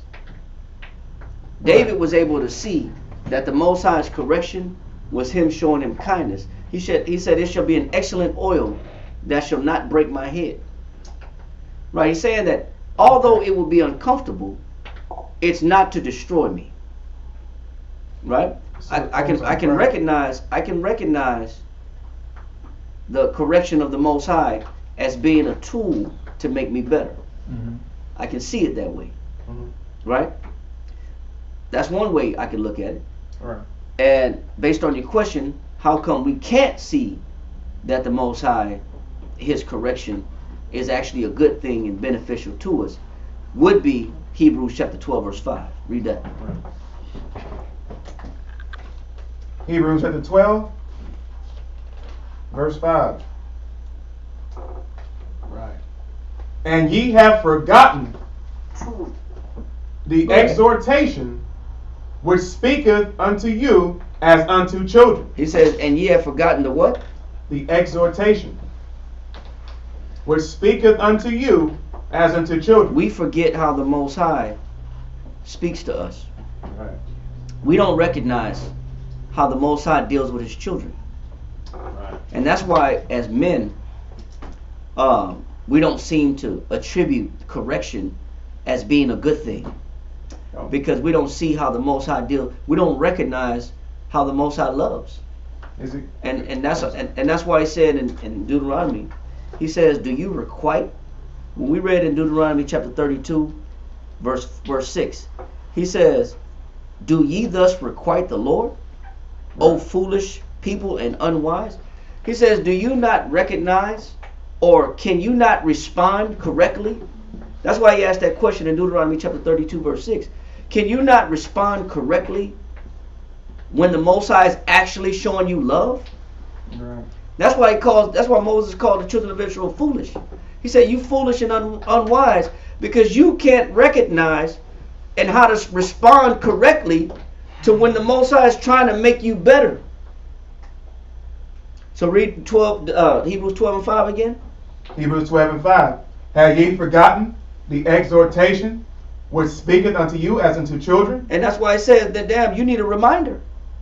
Right. Because sometimes we think that when heat is brought upon us, or when chastisement or correction is given to us, we tend to think that, man, you're against me, you're my enemy, you hate me, you don't love me. That's what children say. When you whoop them for being out of order, they say what? You don't love me no more. You hate me. I'm not whooping you because I hate you. I'm whooping you because I love you. Go to Ecclesiastes chapter 30 in the Apocrypha.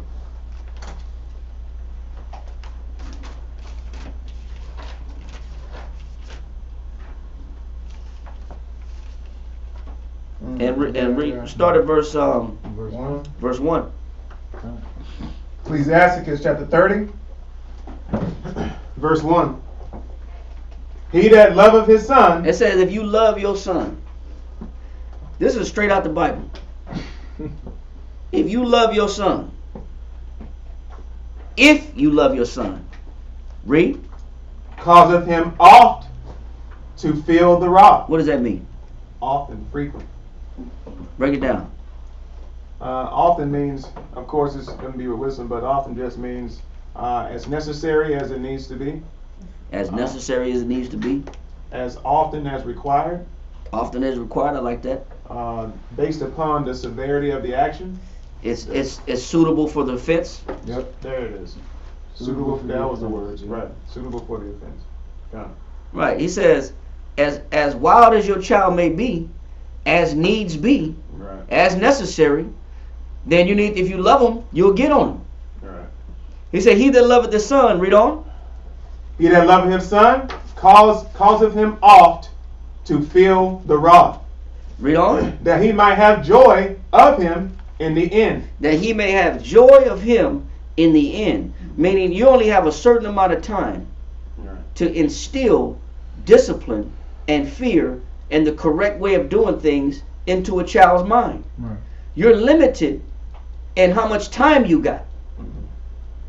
You only got a certain amount of time. The scriptures say, train up a child in the way he shall go, He should not depart from it. and when he is older, he shall not depart. That means that training process is only temporary. Right. See, once they've grown stubborn and stiff-necked, it's hard to put anything into them. Right. You can't be your child's friend for 15 years and expect your child to fear you now after 15. Right. You can't think it's funny when your child does stupid things. Right. When your child is stealing out the store. You can't find that amusing that your child smoked some cigarettes at school, or threw rocks at the bus, or Moon pulled down his pants and mooned people riding by in the bus. You can't find that amusing. Right. Or you can't find it amusing that your child is trying to be a BG, little baby gangster. Baby. You can't find it amusing that your son is sea-walking and crip-walking and throwing up gang signs. Right. You can't find this amusing. Because you only got a certain amount of time to get into this child's head. Proverbs chapter 19, verse 18. That was just it. Proverbs 19 and 18. Chasten thy son while there is hope. It says, chasten thy son while there is what? Hope. The hope is get on them while they're young. Because you only got a certain amount of time. You only got a certain window to instill these virtues. That's why if I love my child, I don't play with them, laugh at them, think everything is funny. And we doing drugs together, and we laughing together, we drink together, we party together, we hit the club together. Man, your child gonna look at you like you one of the friends, like you just a homegirl, like you your home. Oh, that's my dad. My dad, that's my homeboy. Man, I'm not your homeboy. I'm not your homegirl. Who are you talking to? Who do you think you're talking to? But if you gotta quite often remind these children who do they think they're talking to, A lot of times it's too late. They should have been getting whooped a long time ago. Who are you getting fly with? Who are you bucking up to? You know why? Because you let a lot of these things go as a youth. Now mom is, I'm gonna tell dad, look, dad, she don't care about dad. Dad ain't gonna do nothing. I ain't scared of dad. Right. It's too late. What dad gonna do? Ground me? Now there's no fear now. He said, chastise thy son while there is what? Hope. Read on. And let not thy soul spare for his crime. And don't listen to the what? Crime. Oh, baby, Please. you whooping him too hard, baby. Baby, you whooping him too hard. Baby. Don't spank him too hard. No, you're gonna hurt him. No, you know what? He said, don't spare for his crime. Kind. That's real. I had a precept. You know, them tears only temporary. Right. Just Yeah. don't. You ain't gotta kill your kids.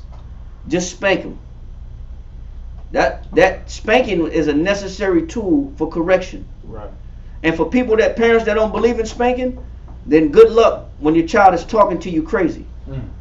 Good luck when you get them damn phone calls from school, your child is unruly. Because there's no fear of repercussion at home. There's no fear of consequence whatsoever. Right. Now the child has become bold in doing what they want to do. It's too late. That's why I said you better whoop while there's hope. Right. Go back to where we was at in Ecclesiastes 30. Okay. Ecclesiastes chapter 30. Verse 2. You want me to read one again? No, verse 2. He that chastiseth his son shall have joy in him, and shall rejoice of him among his acquaintance. He that teacheth his son grieveth the enemy. It said, grieveth the enemy. Jump down to verse, get to the point. Verse 8. Verse 8. A horse not broken. He said, a horse not broken. Meaning, if you get a wild Mustang, you go get a Mustang from the desert. There's still wild horses left in America. There's still wild horses left in Arabia, in the desert. But these horses do not want to be contained. These horses do not want to be subjugated. These horses want to be free. They do not want to be approached. They don't want to be ridden. They don't want to be controlled. They want to be free. He said, a horse not what? A horse not broken. When you break a horse, you're breaking the will of a horse. Right. The will is what the desires of that horse is versus your desires. Okay.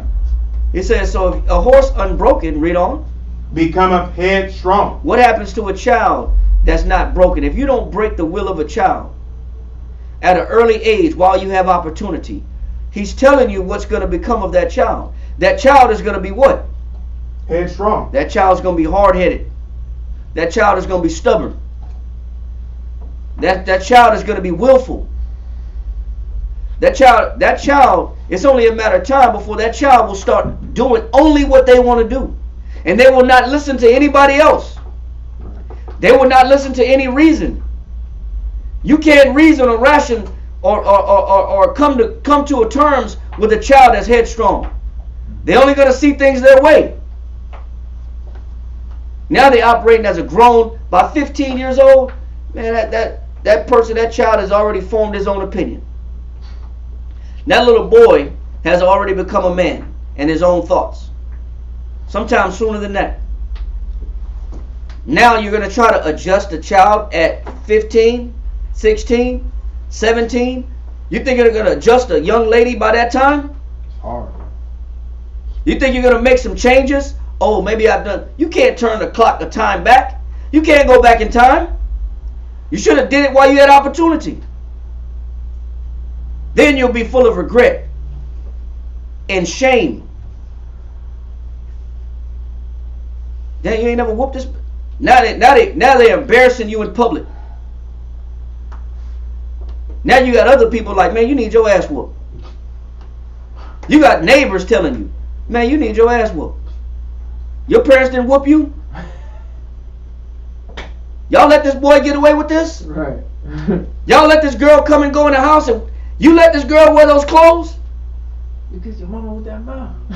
That's a famous saying, man. It's crazy. Proverbs 19 and 13. Proverbs chapter 19, verse 13. A foolish son. A what? A foolish son. And that's not just a son. There's just as many foolish daughters as there's foolish sons. He said a foolish son, go ahead. Is the calamity Go of ahead. his father. Is whose fault is it? Is the calamity of his father. Whose fault is it? The father. His father. His father's calamity. You brought that child up like that. You brought that little girl up like that. You allowed that in the house. You let that slide. You were okay with that behavior. You didn't put that behavior in check. You let your kids cuss you out. You allowed that.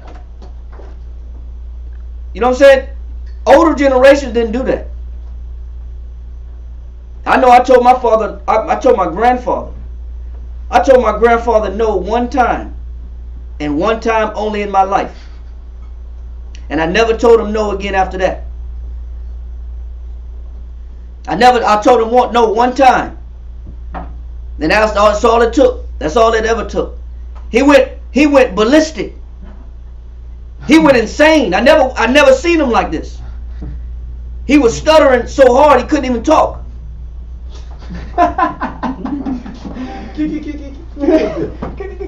No, you know what he did? He grabbed a tree branch and he just came at me with the whole tree. And he started stabbing me with it and hitting me with it and swinging it. He said, "Get in the car." I said, "No." And he got the tree and then I jumped in the car and then he stabbed the car with the tree through the door, through the window. He was trying to tear me up with the whole tree. Damn. He was jugging me with the whole branch. Everything he got, the whole family had to hold him back. That's too much. That's too much. Oh, that's too much. I never told him no again in my life. Because he went crazy. Now, I might have told my mother no, but she whooped me up good too. But I learned from that point on, never tell that man no. It was ingrained from that day forward, never tell that man no. Right. And if I did, I better run. Because you better run. Because he get a hold of you, he ain't going to stop. It's a wrap. He ain't going to stop. No family around too. Yeah, so you know what? You can play with certain people. You can play with certain people. But if you don't take the time to put fear in a child from the beginning, he said it's going to be all your fault. Mm-hmm. He said a foolish son is the calamity of who? His father. Read on. A foolish son is the calamity of his father. And the contentions of a wife are a continual drop. So if you don't put that mouth in check, you're going to be agitated every time she opens her mouth. Yeah. But I want to stick to the point. It's about bearing down responsibility. Yes. I got you, my water. 1 second. Got to read this out. So just on that mindset of that, what you just mentioned. What you got? That rage. Yeah, that anger. That uncontrollable rage. And part of this building process, 1 Corinthians 3 and 10, this chastisement is according to the grace of the Most High, which is given unto me as a wise master builder. I have laid the foundation, and another buildeth thereon. But let every man take heed how he buildeth thereupon. For other foundation can no man lay than that is laid, which is Yahushua. Now if any man build upon this foundation, gold, silver, precious stones, wood, hay, and stubble, every man's work shall be made manifest, for the day shall declare it. And it keeps going down. But in that process of understanding just the building process, where the mind should be, what foundation we're building upon, and who we're trying to build, and why we're trying to build up that young vessel, that young man, that young woman. But he's saying, I like what you're saying, because what he said Keeps though, going. I know it keeps going, but what he's saying is that there's a pattern that you should be following. Right. There's a successful pattern that you should be following when it comes to raising children. And everything we've been reading is that pattern. Right. Don't listen to the tears. If you love your child, cause them to feel the rod. And if you don't spank him, he's going to be an embarrassment. Not only will he be an embarrassment to you, but also he'll be headstrong. Then you can't tell him nothing. Right. What you got, my water? No, I was just gonna ask when it's a question about the latter part of Proverbs chapter 19 verse 13. I don't. Yeah, that's why I said let it go, because I want to stick to the point. Okay, good. All right. So we'll deal with that at another time. Right. But back to Ecclesiastes chapter 30 verse 8. Ecclesiastes chapter 30, verse 8. And horse not broken becometh headstrong, and a child left to himself will be willful. Conquer thy child, and he shall make thee afraid. Cocker means to pamper. You pamper your child, he gonna make you afraid later. You know what? Then you got to call your cops on your own child.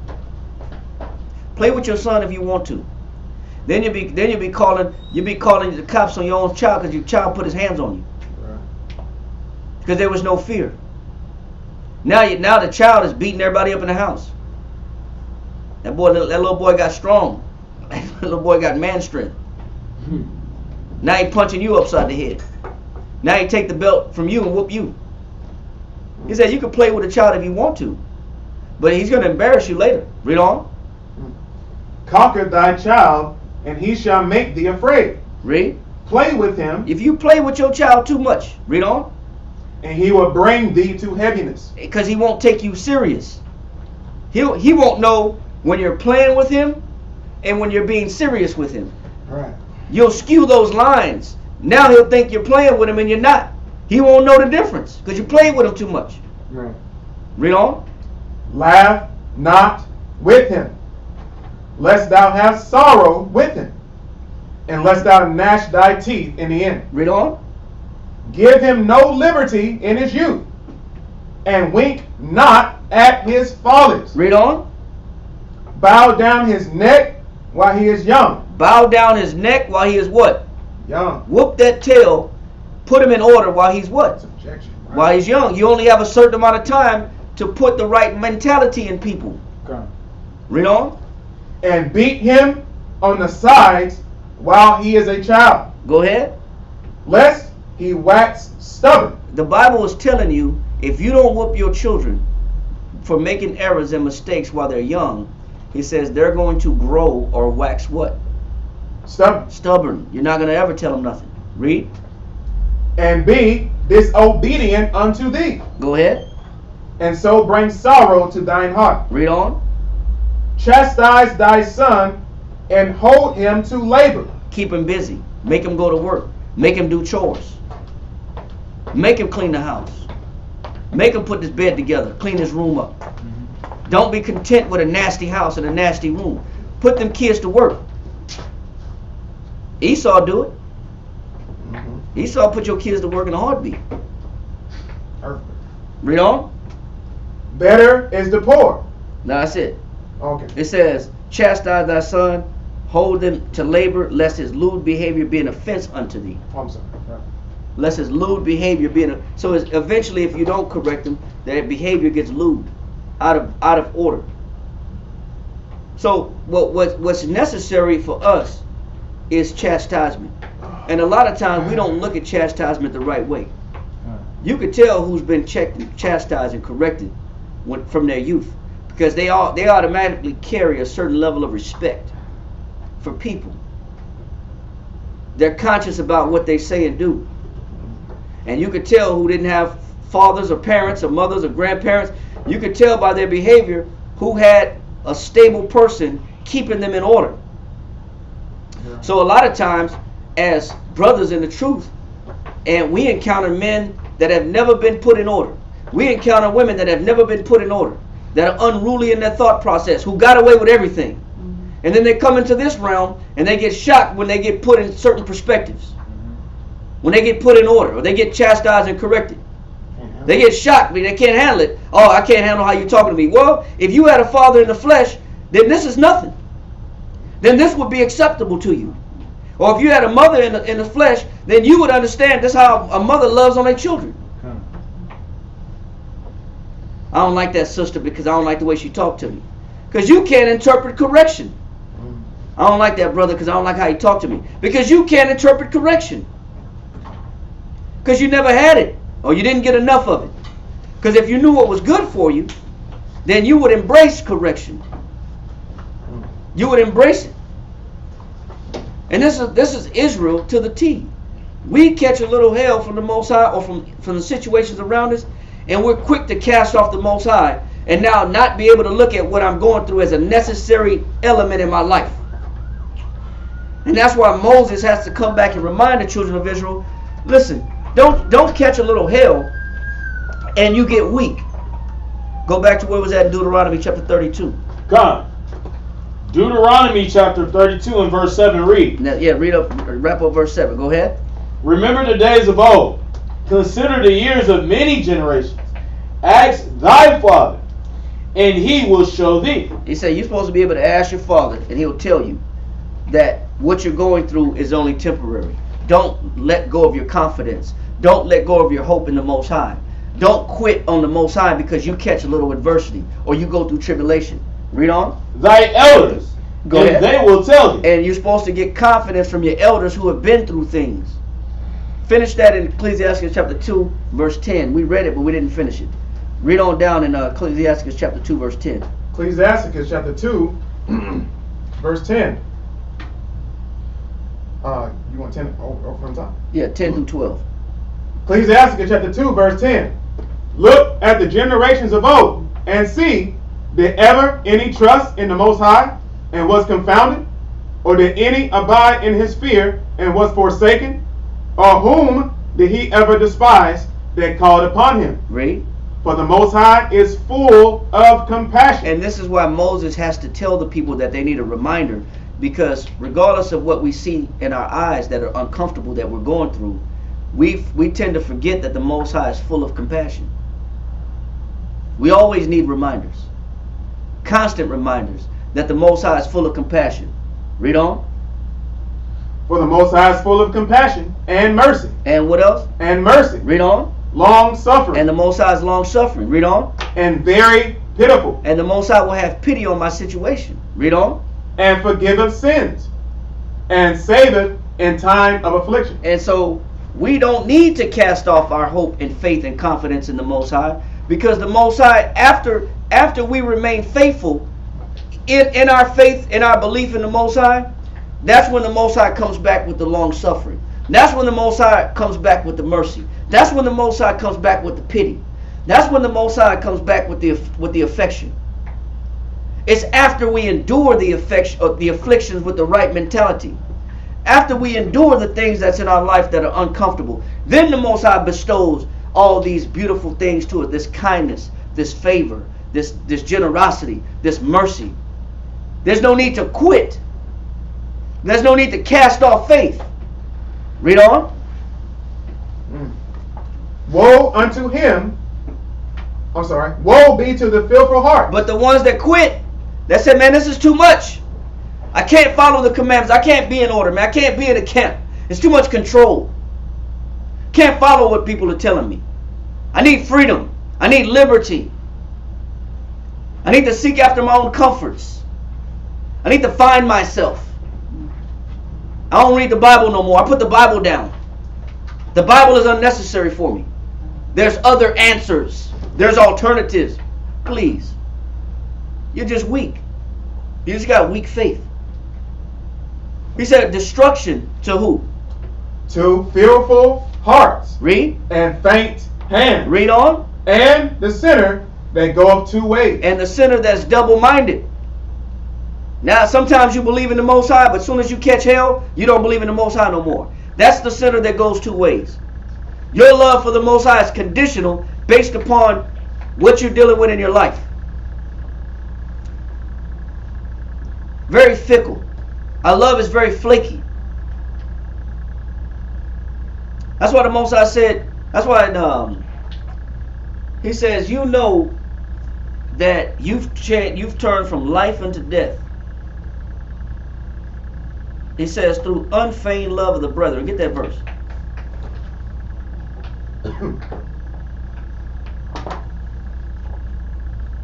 It's in the New Testament. First First Peter Peter chapter 1, yeah. 1 and 22. 22, yes sir. First Peter chapter 1 and verse 22 reads, seeing ye have purified your souls. You know that you're growing as a brother. You know that you're growing as a sister. When your soul has been purified enough to what? In obeying the truth. So in obeying the truth, go ahead. Through the Spirit unto unfeigned love of the brother. When your love is not what? Fake. When your love is not fake.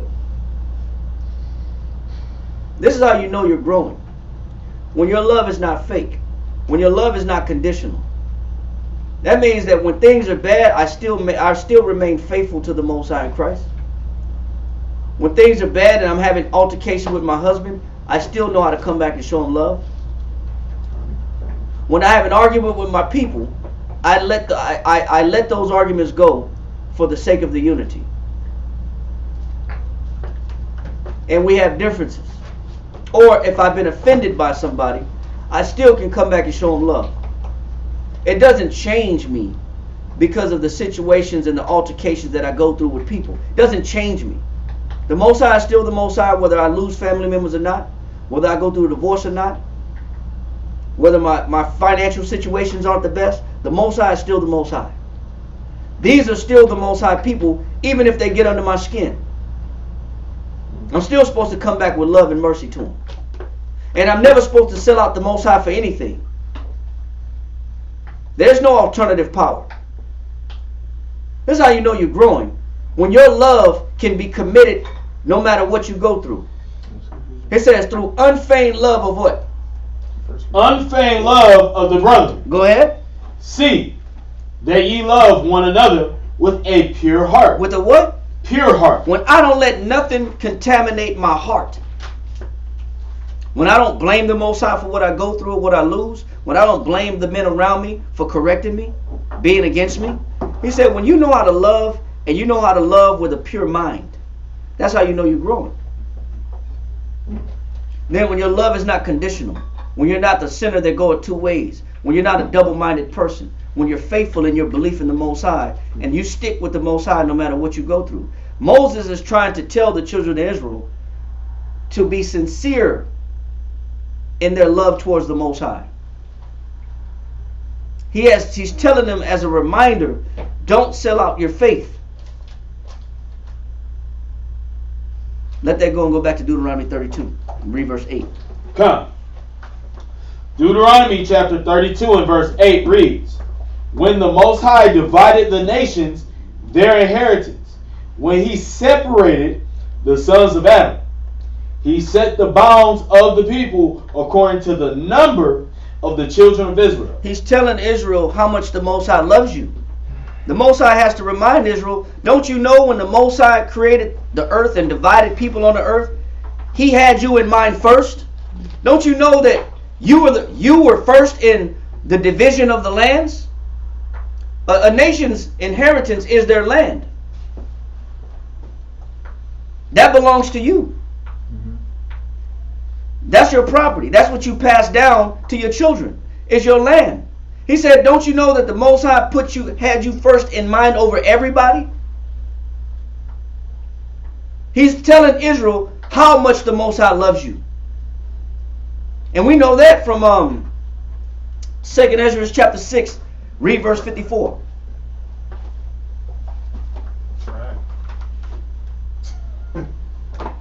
Read that. 2nd Ezra chapter 6. 2nd Ezra chapter 6. Let me get it. Yo, go ahead. Verse 54. And after these, Adam also, whom thou madest Lord of all thy creatures. It says, Adam was made Lord of all thy creatures. Read on. Of him come we all. Every man on earth come from Adam. Read on. And the people also whom thou hast chosen. He says, but there's a difference from all the men on the earth that came from Adam. There's a distinction between all men that come from Adam. Out of all mankind that came from Adam, the Most High has a chosen people. And this is why Moses is trying to remind the children of Israel, you're special to the Most High. You've been handpicked and hand-selected to be looked at as the people that are the closest to the Most High over all the people that's in the earth. so-called Mexicans, Puerto Ricans, Cubans, Dominicans, Haitians, Jamaicans, African, people of Negro and Indian descent, and all those that came over on the transatlantic slave trade from West Africa to America. He said, the Most High loved you, but he put you through punishment. The Most High loved you even though he brought you in tribulation. He said you were the ones that the Most High loved the most. Sometimes we don't see how the Most High could love us because we inherit the barrios, because we inherit the favelas of Brazil, or whatever you call them, damn ghettos of Brazil. Because we inherit the ghettos and projects of America. We're on the bottom, so sometimes we don't see how long-standing and how great the Lord's love is for us. He said, but don't you know when men was given land on the earth, the Most High had you in mind first? The Most High, you were the Most High's chosen people that were special to him. Read on. Verse 55. All of this have I spoken before thee, O Lord, because thou madest the world for our sakes. And he says the whole world was made for who? For our sakes. Read on. As for the other people, Go ahead. which also come of Adam, thou hast said that they are nothing. Why does the Bible have to express this? You know, a lot of people say, well, God don't hate. Well, God loves everybody. Well, he made everybody. He did make everybody. And he does love. God's not hate. Everybody has their own identity or indication of what they think God is and how he loves. Everybody has their own ideals about what God loves and who he loves. Their own imagination. But you know why this is necessary? To dispel the notion that everybody's equal. Everybody's not equal. Everybody's not equal. The Most High didn't make every man equal. Oh, we all bleed the same red blood. Yeah, you love to say that when it benefits you. Right. You love to say that when it benefits you. Yeah, we all bleed the same. Yeah, when it benefits you. People love to say, yeah, we're all God's children. You think you are all God's children. Everybody's not God's child. Right. Neither does the Most High sees them as such. Right. Yes, the Most High made all mankind. Yes, all men came from Adam. But there is a distinction and a separation of the value of every man on earth. What is the distinction and the value of all the other men that were not chosen? He says, as far as the other ones that come from Adam, go ahead.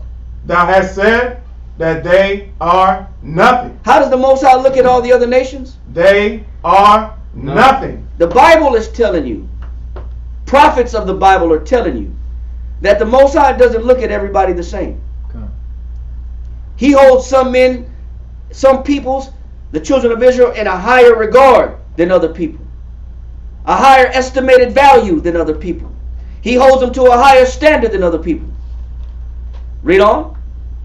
But be like unto spittle. He says, here's another analogy. He said the other nations that are not chosen are equivalent to what? Spit. To spit. It's pretty hard to swallow, ain't it? That's when you choke on your spit. When people can't swallow this. Yeah, oh man, I almost choked. Yes, you are choking. You're choking on the fact that everybody's value is not the same. Excuse me? Yeah. Yes. What verse is that? This is 2nd Ezra chapter 6. We started at verse 54. We're going to continue reading. What verse are you on right now? Verse 56. 56. So he says, the other nations are unto what? Spittle. He said they be like unto nothing, but be like unto spittle. Go ahead. And has likened the abundance of them. So all the other nations on the earth added up together. Read on. Unto a drop that falleth from a vessel. So like a drop that fall out of a bucket. If you carrying a whole bucket of water and you spill one drop, you're not going to turn around and go pick up that one drop. You're not concerned about that one drop. You may drop something out of a bucket, but to lose a drop out of a whole bucket, he's showing you that it's very insignificant. That's what he's showing you about the value of other nations. Very insignificant. Wow. Read on. Verse 57. And now, O Lord, behold, these heathen. These what? These heathen, Non-Israelitish people. That's the definition of heathen. Non-Israelitish people. These heathen, go ahead, or pagans, go ahead. which have ever been reputed as nothing. Ezra is saying that I'm not saying anything new.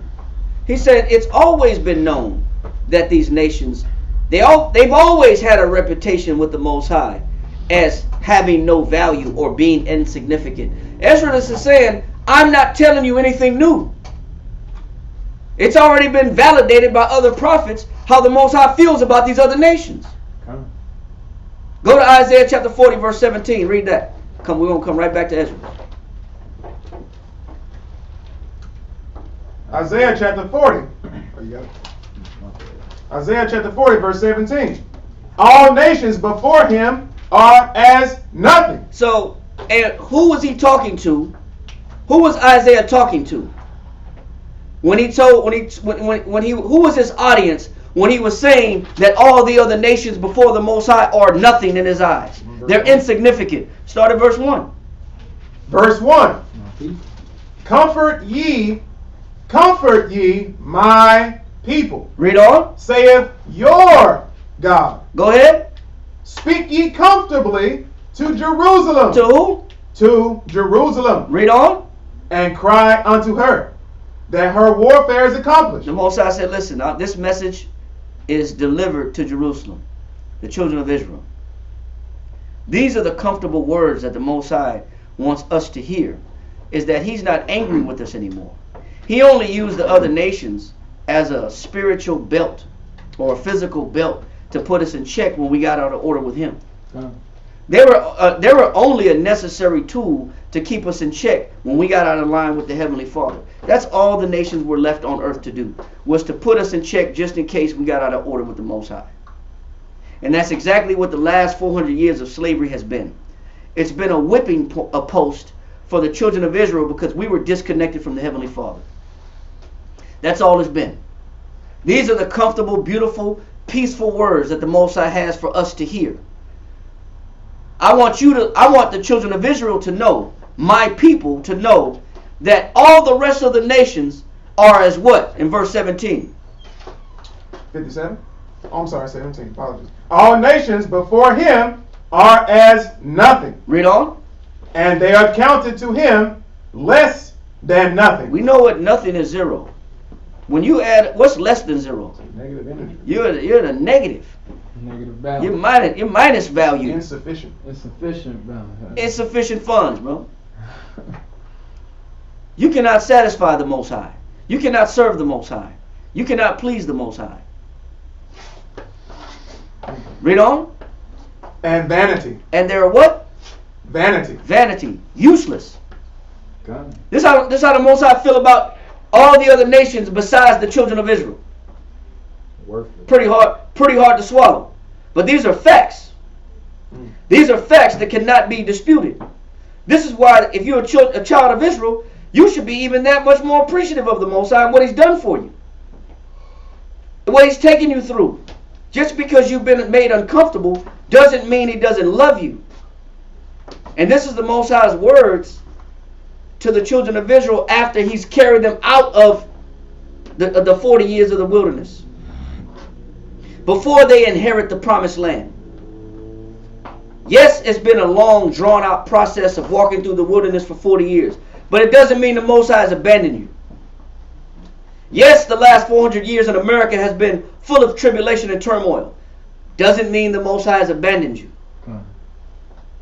Now go back to where we at in 2 Ezra chapter 6. 2 Ezra chapter 6, verse 57.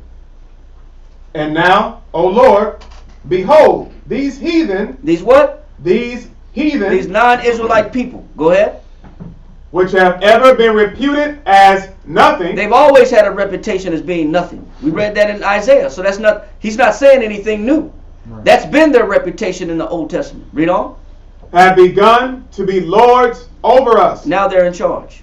The nations that the Most High said are nothing, vanity, are now in charge. Now they're the leaders. Now they dictate medicines. Now they dictate education. Now they dictate economics. Now they dictate finance. Now they dictate government. but they were never the ones that were supposed to be dictating our decisions. Right. We were subjugated to their decision making because we got in violation with the Heavenly Father. But now they dictate education. They tell you what school or what grade your kid needs to be in, and they tell you what your kid should be learning. They tell you what medicines you should be injecting into your children and what you should be injecting into yourself. They're drafting you into their militaries and telling you what wars to fight and what bombs to drop. Now they're in control. They're telling you how to dress. They dictate your food choices, what you can eat. Read. Have begun to be lords over us and to devour us. And they tell you what type of loan you can get, what kind of house you can buy, the size of the house, the size of the land. They tell you what you deserve. They have their own criteria for economics. They control everything about you. They tell you what do you need to do to get married and what you need to do to get divorced. They dictate that. They dictate what's the law. Read on. Verse 58. But we, thy people, whom thou hast called thy firstborn, Read on. thy only begotten. The Most High only recognizes us as his only begotten children. He don't recognize everybody that came from Adam as his only begotten. We're his chosen people. Read on. And thy fervent lover. And the Most High says, I have a deep love for you. I have an intense compassion for you. Read on. Are given into their hands. Now, we as the children of Israel are in servitude and under the control and the arm of control of other nations. And we have no power. We have no army, we have no military, we have no crops, we have no food, we have no currency, we don't have our own money, we don't have our own rules, we don't have our own schools. Now we're subjugated to be in order to what they provided to us as what you can and cannot do. And where you can and cannot go. You need a license for this, you need a passport for that, you need a citizenship for this, you need a certification for that. They dictate everything. Yes, sir. Deuteronomy 28:48. Read that. Therefore shalt thou serve thy enemies, which the Lord shall send against thee, in hunger. And what? In hunger. Now you got to eat from their stores. Read. And in thirst. And thirst. You got to pay that water bill. You don't have your own water sources. You got to pay their water bill. Read on. And in nakedness. And you got to put on their clothes. You don't own any sheep. You don't own any linen companies, textile companies, fabric companies. You got to order fabric. You can be FUBU all day. For us, by us, yeah, sure. But you still got to buy your materials. You don't sell the material. You don't control the resources. Yeah, you don't. You can buy. You have to buy their fabrics to make what you want to make. But you don't own the fabric companies. He said, all these things, you have to be under their subjection. Read on. And in nakedness, and in want of all things. Read on. And he shall put a yoke of iron upon thy neck. And yes, this is true. In America, we've actually had steel yokes of iron, actual spikes and collars with spikes on them, actual yokes of iron, worse than a damn circus animal. Worse than a damn circus damn dog or bear. We've been treated worse than animals. With actual yokes of iron. Read on. Until he have destroyed it. And that's what this place has been for us. A place of torment and destruction. And that's why Ezra this is saying, we know where we're supposed to be in regard to status and how the Most High loves us. Read on back in 2nd Ezra. Verse 58. But we thy people, whom thou hast called thy firstborn, thy only begotten, and thy fervent lover, are given into their hands. If the world now be made for our sakes. But Ezra knew that the world to come is made for what? Our sakes. It's made for us. The Most High made the whole world for us. Read on. Why do we not possess an inheritance with the world? How come we don't have our own peace? How come we don't have our own land? How come we don't have control to dictate our own decision making with our children? How come we can't feed them what we want to feed them? Right. How come we're subjugated to live in certain conditions, certain neighborhoods? How come we're fed with the lowest possible quality of food and meat? With the most sugar, most high fructose corn syrup, the most salt, the most preservatives? How come our choices in our food process or selection has to be the lowest quality of grade of food out there? Damn ramen noodles. Right. Damn, that's about as good as it can get. Some damn ramen, 10 cents a piece. For a ramen noodle to be 10 for $1, how damn cheap and low grade and low budget is these damn ramen noodles? 1,500 milligrams of salt in a pack of ramen noodles? That's enough salt to last your body for a whole week. 1,500 milligrams of salt. Eat it 3 times a day. And that's and the best option is you got flavors. You got the beef flavor, you got the chicken flavor, you got the cilantro lime. You got flavors, but it's all crap food. You mean to tell me ramen is the best we got? Man, the whole world was made for us. Right. That damn Angus beef was made for us. That sirloin was made for us. Shoulder. That ox. Not the tail. That bison, the expensive bison meat, that was made for us. We found just a tail line.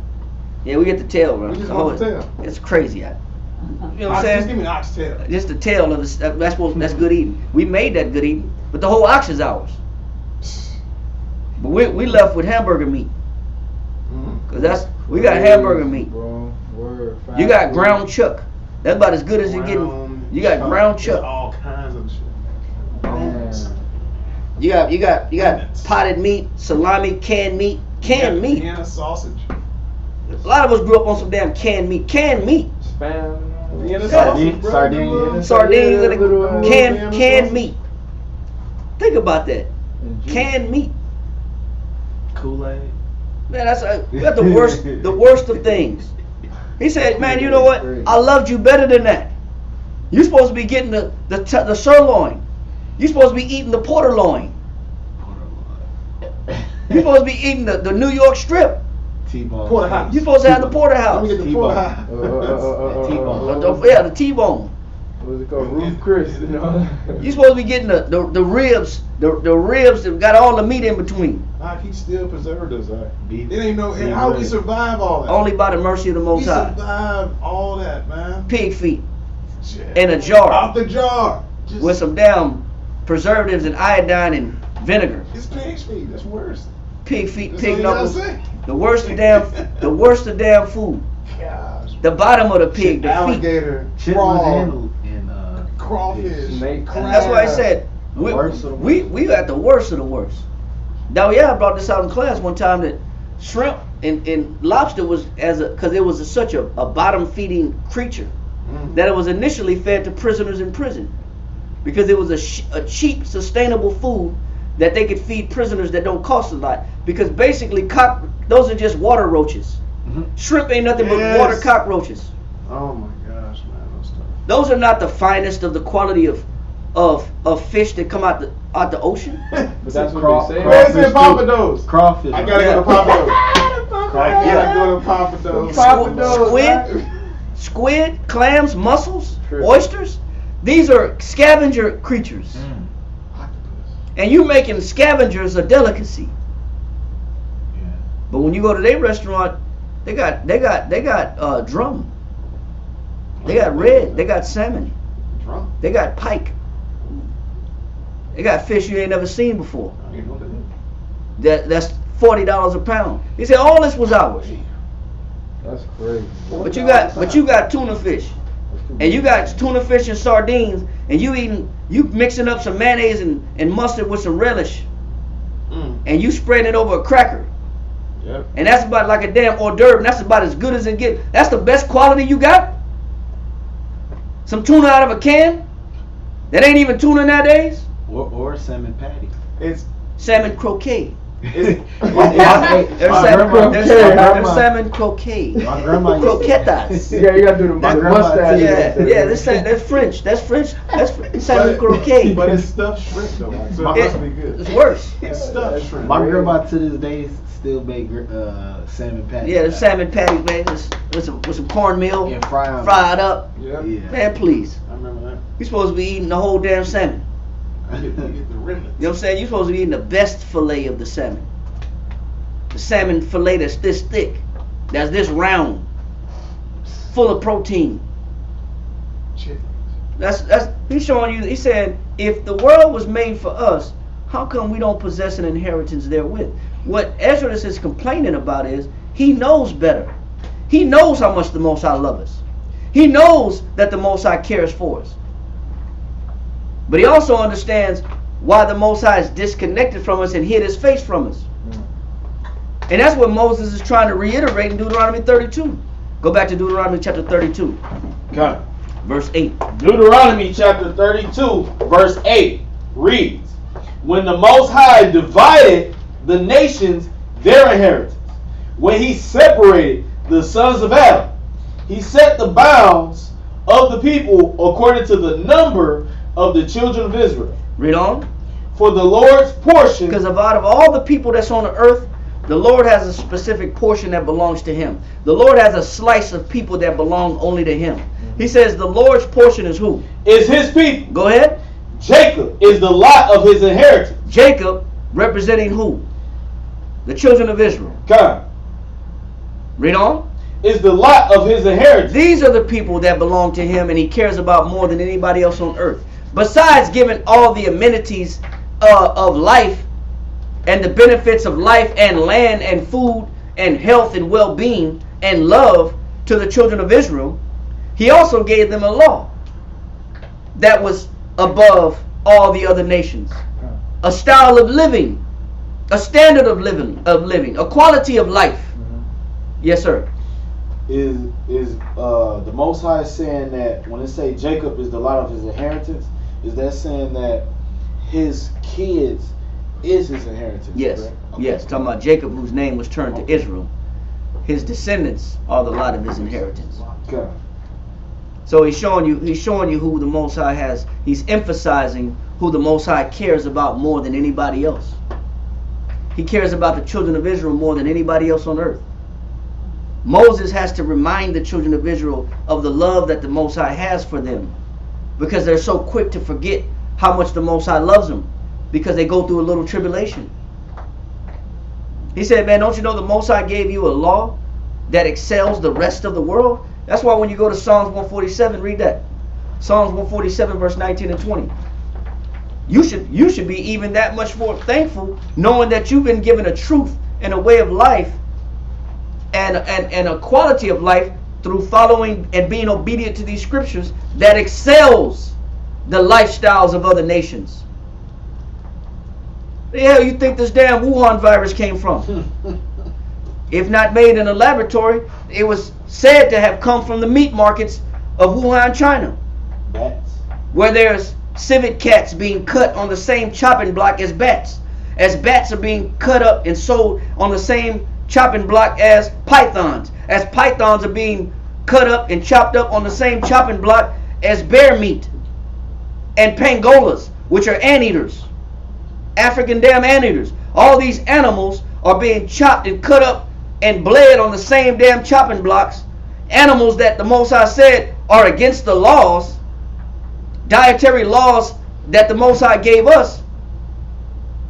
Now we understand how damn viruses are transmutable from the animal species into the human species, whether it's the mad cow disease or whether it's the swine flu that started in pigs and now has mutated to people, or whether it's the bird flu. Now I didn't ate some damn chicken that have been infected with these viruses, and now these viruses have transmutated to us.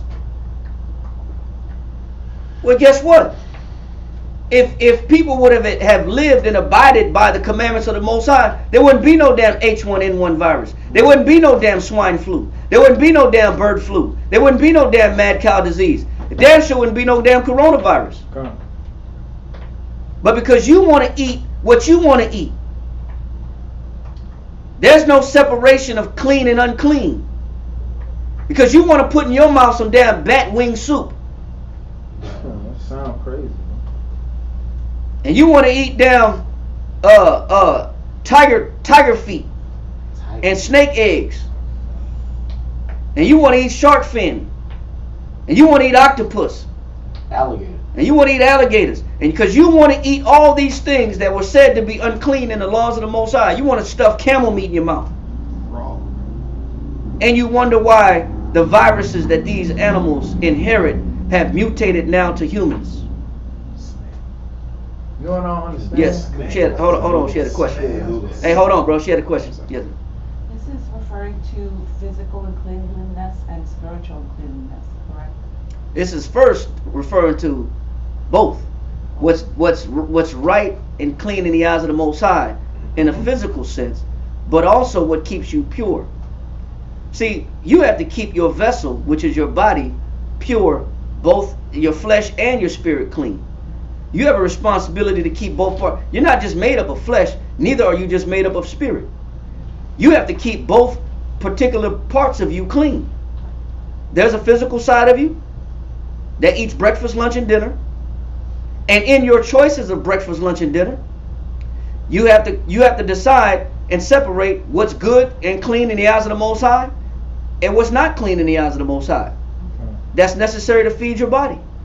In order for your body to last and endure and to sustain itself. But also you have a spiritual side of you. Because just as much as you feed your body with food for breakfast, lunch, and dinner, you also got to feed your spirit breakfast, lunch, and dinner. And you also got to be careful what influence. What are the influences that you influence your spirit with? What do you put in your spirit? What do you put in your mind? Christ said it's not what goeth in a man that defile a man, but it's what come out of a man that defile a man. It says, for what cometh out of a man, out of the hearts of man, defile a man. Because what comes out of a man is adultery, evil thoughts, fornication, murders, adultery. So what have you been entertaining? What have you been involving yourself with that's got your spirit now ready to commit adultery? That has nothing to do with a choice of fish. That ain't got nothing to do with lambs and sheep. Your adultery ain't got nothing to do with oatmeal. Your adultery comes from your lust. Your lust is spiked by what you give yourself to, by what you entertain, and what you feed your spirit with.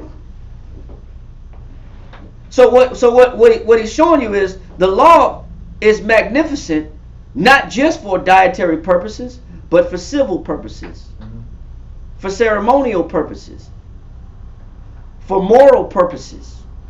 Morally, what's correct? Do I steal from my brother? Do I steal from him? Is that morally right?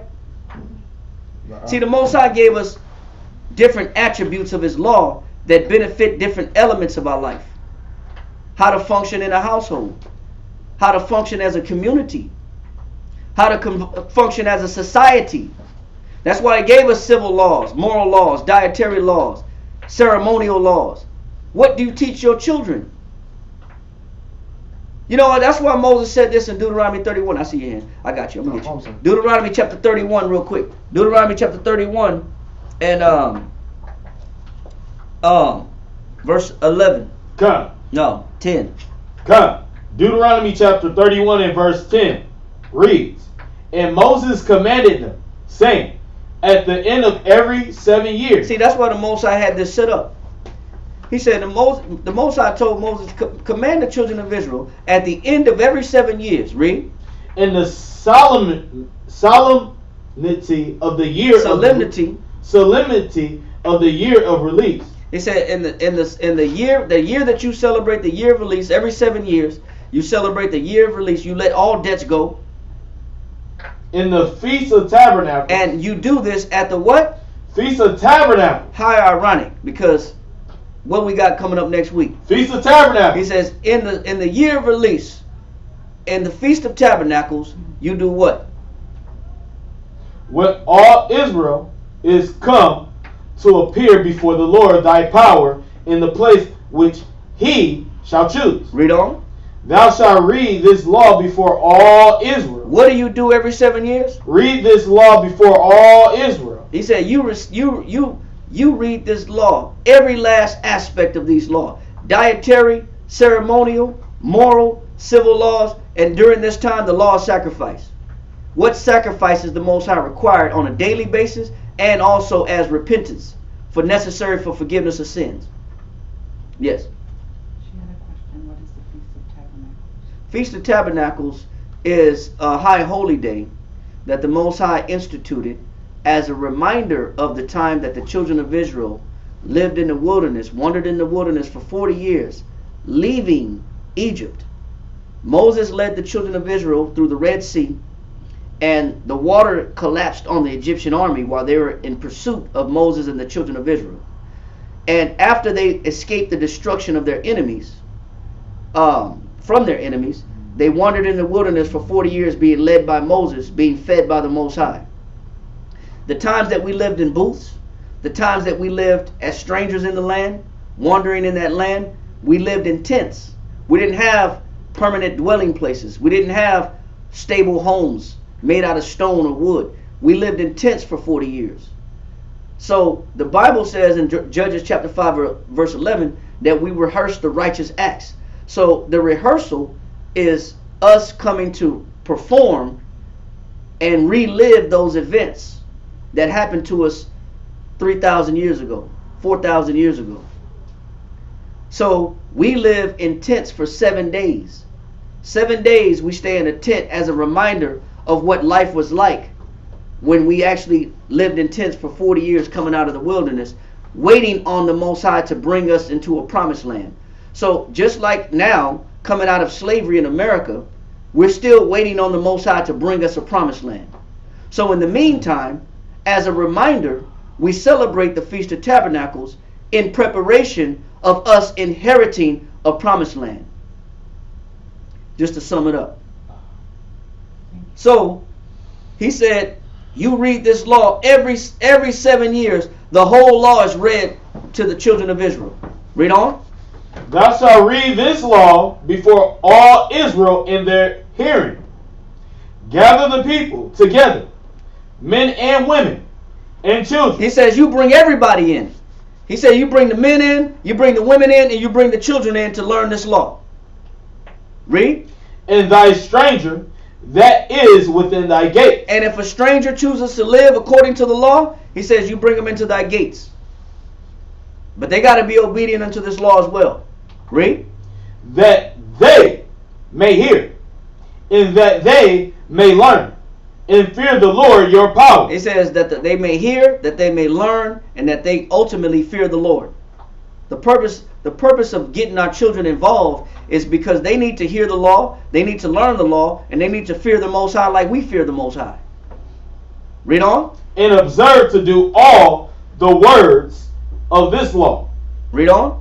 And that their children. And that what? Their children. Why are we supposed to read the law every 7 years in front of the whole congregation in the Feast of Tabernacles? That their children, which have not known anything. So the children could, the children which have not known anything, that means that there's a whole nother generation that's been born. Within that 7-year period, there's a whole bunch of 5-year-olds and a whole bunch of 6-year-olds and a whole bunch of 3-year-olds and a whole bunch of 2-year-olds that ain't never heard this law, the whole law.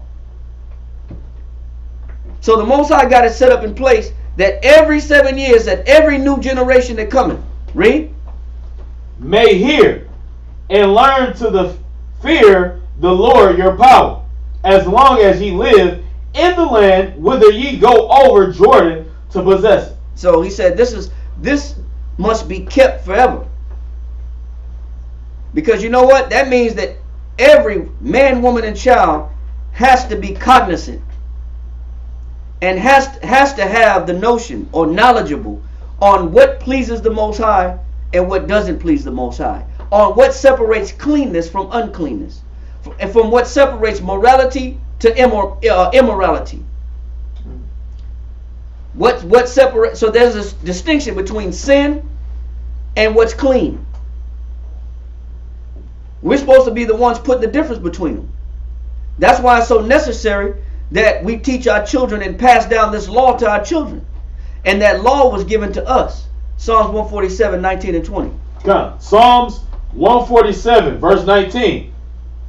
He showeth his word unto Jacob. That's why the Most High said the only people that were given this law, besides the inheritance of the whole world, besides being the chosen people of the Most High, besides being the ones that the Most High loves the most, that he has a fervent affection with. Read on. He showeth his word unto Jacob, his statutes and his judgments unto Israel. Read on. He hath not dealt so. This is the most beautiful thing. He have what? Not dealt so with any nation. And this is why other nations eat what the hell they want to eat. And they wonder why the whole world is sick. And they wonder why the whole world has to wear a face mask. They wonder why the whole world has to suffer with practicing social distancing. You mean to tell me you can't give your mama a hug? Right. Because you got to stay 6 feet away? You mean to tell me you can't hug your grandma? What happens when your family's in a nursing home? And they said, we're not allowing any visitors at the time. Crazy. That means you can't see your loved ones? That means you can't embrace your people? You know why you can't embrace your people? Because you've been following the nation's diet. And the nation's diet, the other nation's diet make you sick. They make the world sick. And now that the whole world is sick, because you didn't know how to separate clean from unclean. And you wonder how powerful and why it's so necessary that we follow the law. We wouldn't be in this damn position as across the board, across the whole globe. There wouldn't be no damn pandemic if people respected the commandments of the Most High. There wouldn't be no need for no face masks. 2 people in an elevator. Max. That's ridiculous. In a world full of people, in a whole earth that's full of people, they can't come in contact with each other? That's crazy. It's inevitable that you got to be in the same place at the same time with people. That you got to come across people. But you can't come across people if you wanted to, because it's not safe. Now the whole world is sick. You know why? Because they didn't respect the laws of the Most High. That's why the whole world is sick. That's why the Most High loved us so much that he gave us a dietary law that would keep us healthy and strong. That's why he said, read this law to your children. He said, these are the fish in all the waters, whether it be the rivers, the lakes, or the oceans, or the streams. Out of all the animals in the waters, these are the animals you can eat in all the waters. These are the animals that is in the land that you can eat, that walk upon the earth. The Most High put a separation between what's right and what's wrong. But the world don't respect that. You know why the world don't respect it? Because it wasn't given to them to respect it. It was given to us to respect it. And from us following the commandments of the Most High, the world was supposed to follow. Read that, and somebody give me Deuteronomy chapter 4, verse 5 and 6. And verse 7. Verse 20. He have not dealt so with any nation. Read on. And as for his judgments, they have not known them. Praise ye the Lord. Praise ye the Lord. Praise Barakatah Yahweh. That we was the only ones given his laws. And that was the Most High preserving our health. Praise the Most High that he was thinking about us in advance. He already put a menu out to us that would keep us strong versus keeping us sick. Deuteronomy chapter 4, verse 5 and 6. Deuteronomy chapter 4, verse 5. Behold, I have taught you statutes and judgments, even as the Lord my power commanded me, that ye should do so in the land whither ye go to possess it. Keep therefore and do them, for this is your wisdom and your understanding in the sight of the nations. He says this is what will separate you and elevate you above all the other nations. See, the Most High gave us a law to elevate our quality of life. And he gave us a better standard of living that excels the standard of living of everybody on earth. Read on. Which shall hear all these statutes and say, surely this great nation is a wise and understanding people. We're not supposed to be following the diet of the rest of the world. They're supposed to be following us. We're not supposed to be eating no damn bat soup, some cat brains and monkey brains. We're not supposed to be eating that. We're not supposed to be eating dog. We're not supposed to be eating pig. They're supposed to see the wisdom that we have and the health that we have and say, man, we need to follow them. But we too busy in their damn restaurants eating their damn crab and lobster, dipping their damn squid and octopus in butter, putting damn Cajun seasoning on damn frog legs. We too busy trying to be like them. Mm-hmm. Read on. Says, verse 7, for what nation is there so great who have the Most High so nigh unto them? He says, what nation of people? He's telling you right now, there is no other nation of people on earth where that they have the Most High so close to them. See, the Most High is in close proximity to us over anybody else on the earth. You should feel proud about that as a so-called Negro. So-called Negro because you're not a Negro. So-called Mexican because you're not a Mexican. You're not a mixed up people, mezclado. So-called Puerto Ricans, you're not a Puerto Rican, which means rich port. The Most High didn't name nobody no rich port. He gave Ephraim their name. Aparayim, I am fruitful. Because your children are blessed. You may be small, but you populate quickly. And your influence is strong. I got a precept for that.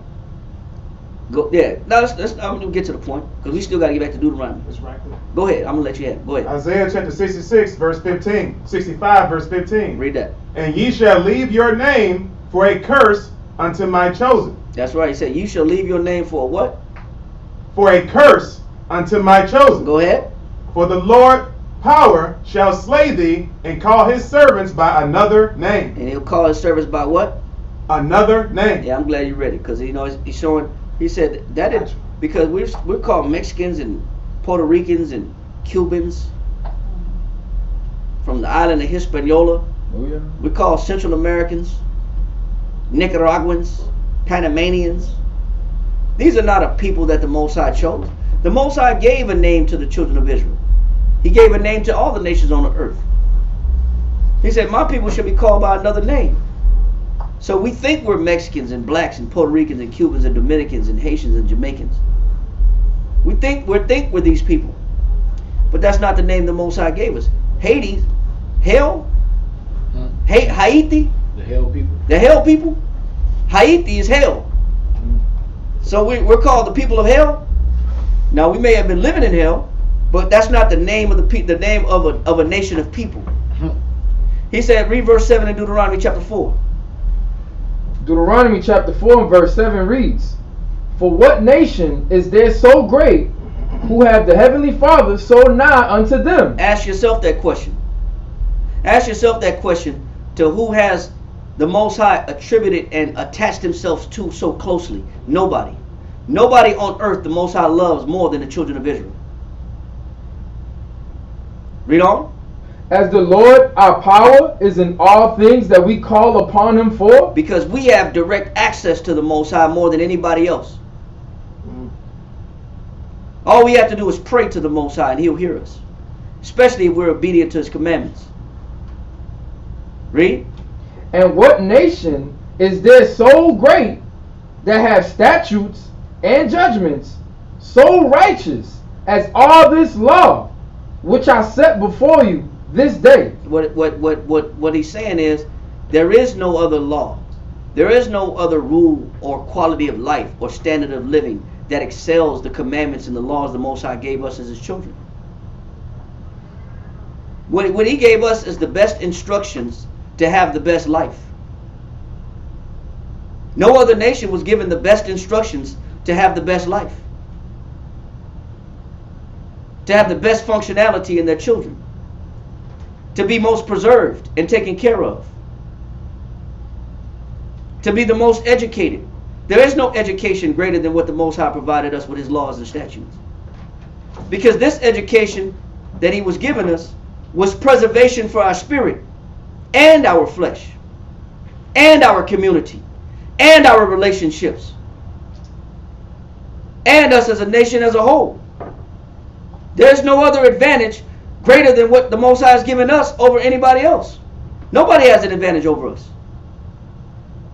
That's why Moses is having to reiterate the quality of love the Most High has for us in Deuteronomy 32.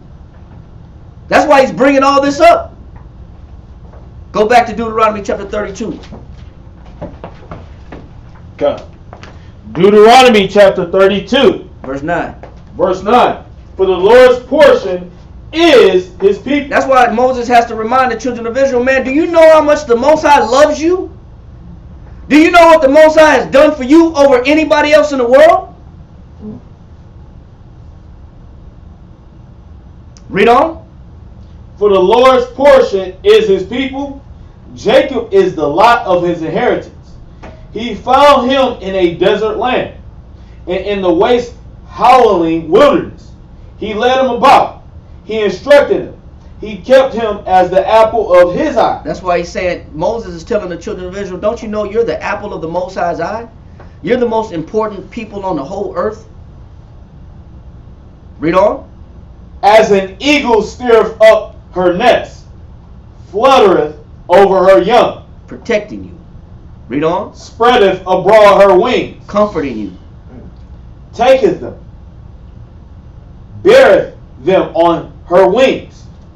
So the Lord alone did lead him, and there was no strange power, strange God with him.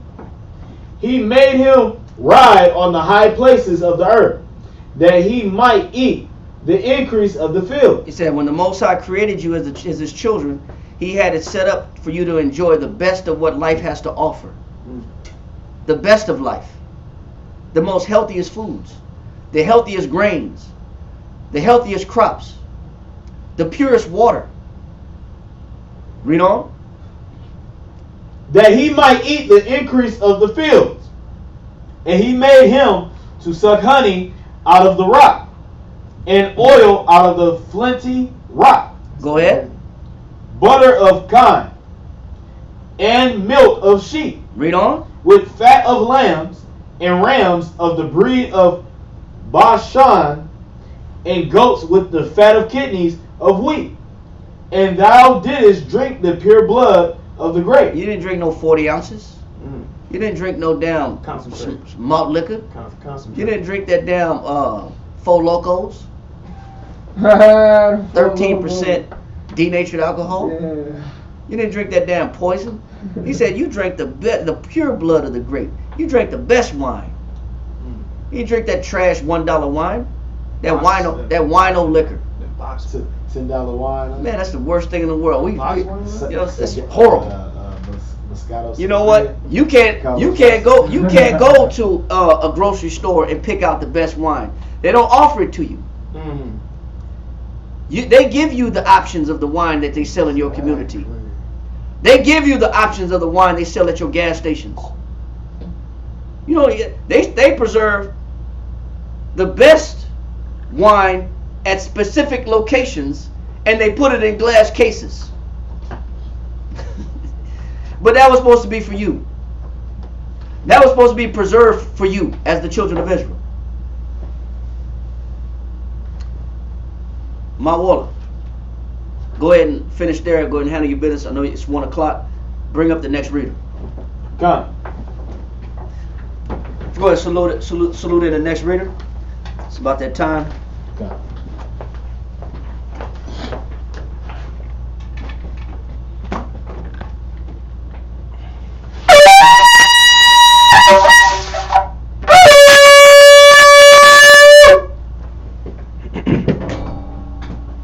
Nagaha, Shah, Shabbatah, Ban Shemaiwan, Ban Yasharala. Nagaha, Shal Shabbatah, Bun Shemayawan, Bun Yasha'ala. Amadu.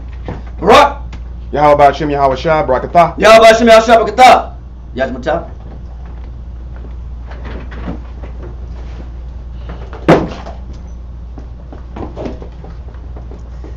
The water. Deuteronomy chapter 32, verse 15.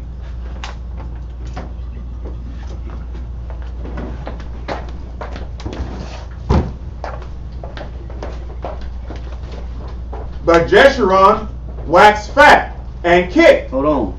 The Most High is saying that what our people do when life gets good, Jeshurun is Yashawan, means the upright ones.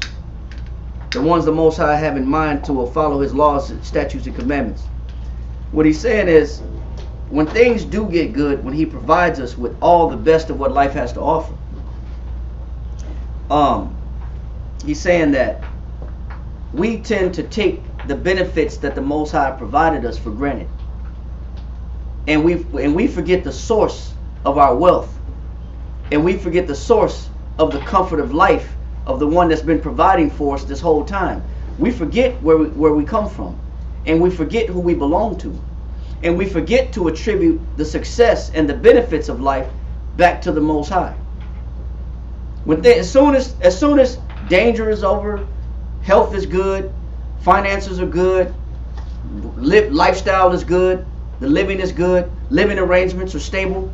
As soon as things get good, as soon as life starts to stabilize and get better, and we start making better transitions in life, and we come out of certain conditions, that's when us looking at the Most High starts to change. And this is another aspect of our downfall. For one, not recognizing how much the Most High loves us, but also when the Most High does show us love, we take it for granted. And this is the nature of the children of Israel. Read that one more time. Deuteronomy chapter 32, verse 15. But Jeshurun waxed fat and kicked. Go ahead. Thou art waxen fat. Thou art grown thick. What he's saying is you're growing stubborn. You're growing unmindful of who has brought you and put you and set you up into certain positions.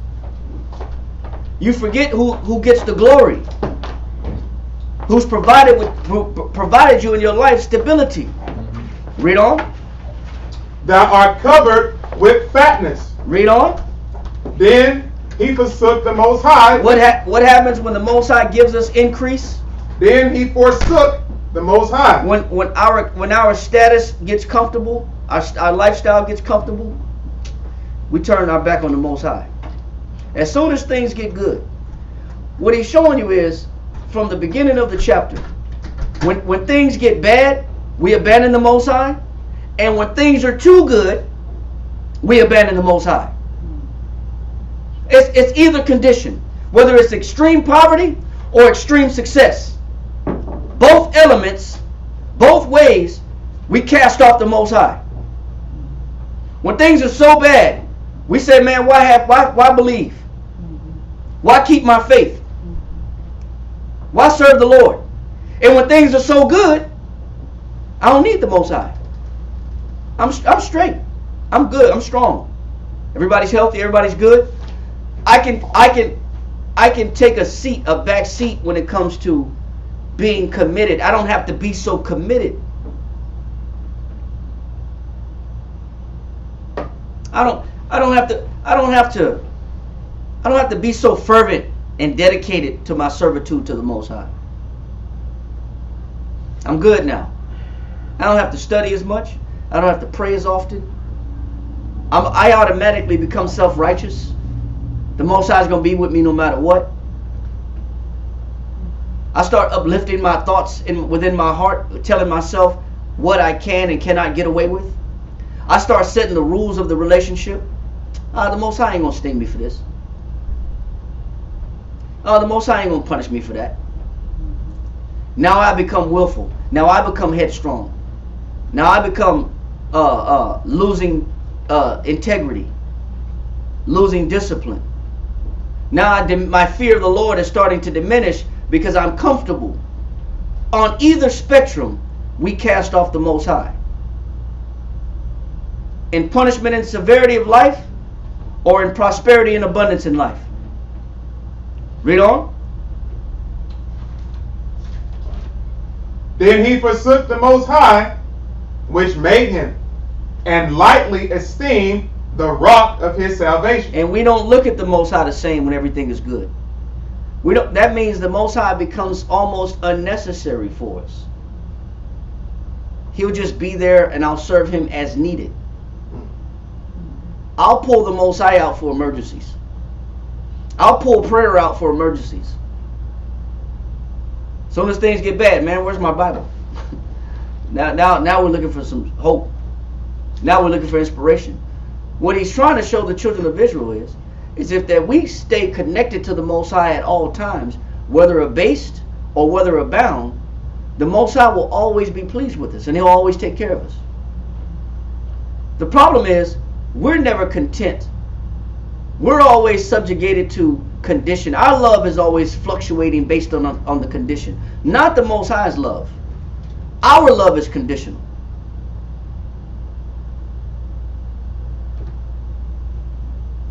Read on. Verse 16. They provoked him to jealousy with strange gods. With abominations provoked they him to anger. Now it's the weed. Now it's the weed that gives you stability. Now marijuana is the only way you can keep calm all day. Now cigarettes, tobacco, ganja, pills. Now you can't live without your pills. I'm only saying this because so many people are pill poppers. Right. So many people feel like they can't make it without their drugs. Now there is medicine that is necessary for life. Not knocking medicine that is necessary for stabilizing certain blood pressure levels. But you know what? If I put more confidence in the Most High and I followed his dietary laws all my life, I really wouldn't have a need for high blood pressure pills. If I was following the commandments, I wouldn't be. Food has an effect, a chemical effect on the body. Food, the lack of nourishment in it or the chemicals in it has a negative effect on the body, whether it be not allowing the body to synthesize certain proteins necessary for hormone production, or my body becoming dependent upon certain chemicals within the food in order for me to be stable mood-wise. In order for me to be stable, I got to eat certain food in order for me to feel better. So whether it's food or whether it's drugs, we look at all these different things to say, I need this in my life in order for me to function. It's what I tell myself, I need this to be happy. I can't relax. I'm an insomniac unless I drink. I'm an insomniac unless I smoke something. So we start giving credit for comfort, for joy, for peace of mind. We start giving comfort to all these other things that the nations have been doing. They've been doing drugs. Yes, sir. Was it in Solomon 14 and 12? Read that. Was it in Solomon chapter 14 verse 12? For the devising of idols was the beginning of spiritual fornication. It's what you tell yourself. What you told yourself in your imagination is the beginning of spiritual fornication. I began to separate myself from the Heavenly Father from what I tell myself. Read on. And the invention of them, the corruption of life. It says what? And the invention of them, the corruption of life. It's what I created as a remedy for all my problems. It's what I created and told myself is a solution to all my pain. Whether it be drugs or alcohol or some chemicals, food, or whatever it is that I gotta burn my sage, or I gotta keep my stones, or I gotta all this craziness. This is the beginning of separation from the Most High. But he's showing us that Israel has a habit of telling themselves where their joy and their success and their peace comes from. And that's why I said this in Deuteronomy 32. Read on. Deuteronomy 32, verse 16. They provoked him to jealousy with strange gods. With abominations provoked they him to anger. Go ahead. They sacrificed unto devils. It said our people sacrifice unto devils. Read on. Not to the Most High. Go ahead. To gods whom they knew not. Go ahead. To new gods that came newly up. Go ahead. Whom your fathers feared not. Go ahead. Of the rock that begat thee. He says, but the source of where they come from, the source of life and happiness. Read on. Of the rock that begat thee, thou art unmindful. It says you are forgetful. We forget who is our power, our source of power. Read on. And hast forgotten the Most High that formed thee. This is natural. This is what a natural man does when things get good. Read on. And when the Most High saw it, he abhorred them because of the provoking of his sons and of his daughters. Because now you're teaching children that there's other alternatives other than serving the Most High. Now you're putting options in front of your children's eyes and faces as if there are any other sources of comfort and peace of mind and stability and strength of life coming from. Now you're distorting the vision of your children. And now the Most High is really angry because now you're teaching evil lessons to children that only should have known righteousness, that should have only known the fear of the Lord. That's what makes the Most High so angry. But this is a natural state of mind when things get good. This is why the Most High said this in Deuteronomy chapter 8. Read verse 11. Deuteronomy chapter 8, verse 11. You can read that, Kariah. Stay in Deuteronomy chapter 32. It's all right. Is that verse 11? Yes, sir. Deuteronomy chapter 8, verse 11. Read that. Deuteronomy chapter 8 and verse 11 reads, beware that thou forget not the Most High thy power. And that's what happens. Soon as things get good, soon as money gets good, relationships get good, children are strong, things are great, everything's going well, I'm doing well in my house, doing well in my life, jobs are getting great, bonuses, getting promoted. All these things are, even the scriptures say promotion coming from the Lord. But I'll start when everything starts getting right and starts looking up and looking beneficial. What do we do? Read. And not keeping his commandments. We start diminishing our servitude and loyalty to the Father as soon as we start receiving the benefits of life. Read on. And his judgments and his statutes, which I command thee this day. Go ahead. Lest when thou hast eaten and art full, and we wax fat, we get full. There's an overabundance of things that used to be scarce. There's an overabundance of food. There's an overabundance of clothing. I'm shopping every weekend. There's an overabundance of vehicles. There's an overabundance of money. My credit is strong. I got a credit card for every institution out there. But when there's an overabundance and things are great, read on. And has built goodly houses. Go ahead. And dwelt therein.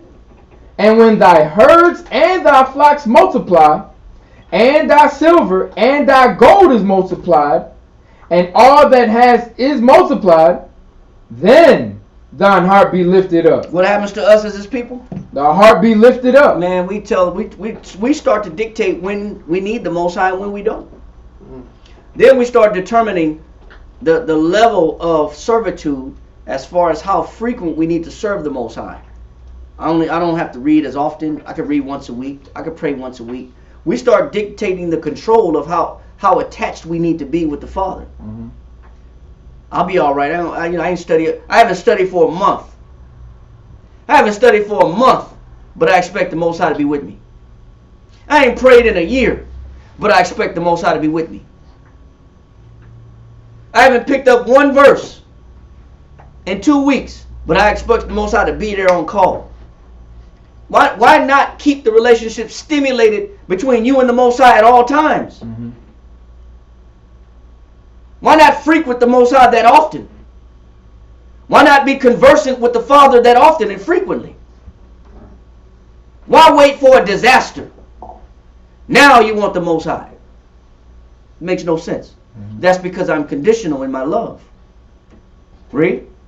And thou forget the heavenly Father, thy power, which brought thee forth out of the land of Egypt from the house of bondage, who led thee through that great and terrible wilderness. He said, I'm the one that brought you through that wilderness where there were scorpions and wild animals, where there was jagged cliffs and steep drop-offs, where you were being pursued by your enemies, where the was bitter, where survival was you was at a loss. Read. Wherein were fiery serpents and scorpions and drought, when there was no water, who brought thee forth water out of the rock of flint. Who brought water out of nowhere? The Most High. When you was in a desert wasteland. When you read about maybe I can find it real quick. When you read about the children of Israel walking through the wilderness,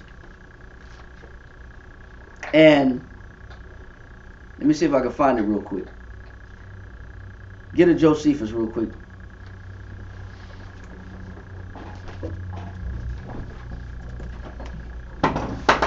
Book 3.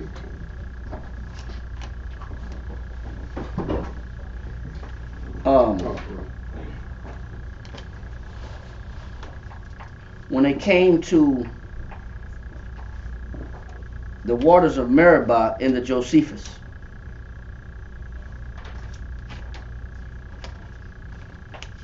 hold on one second. Chapter 6.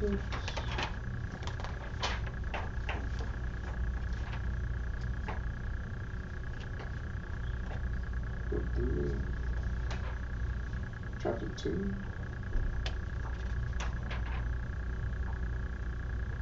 Let me see if I can find it real quick. Which part is it? When they got to the waters of Meribah, Entirely destitute of water? in I think it's chapter 1.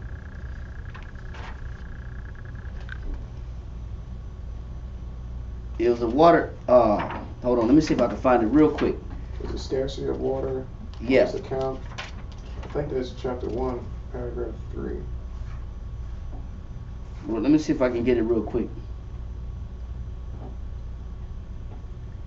I should have.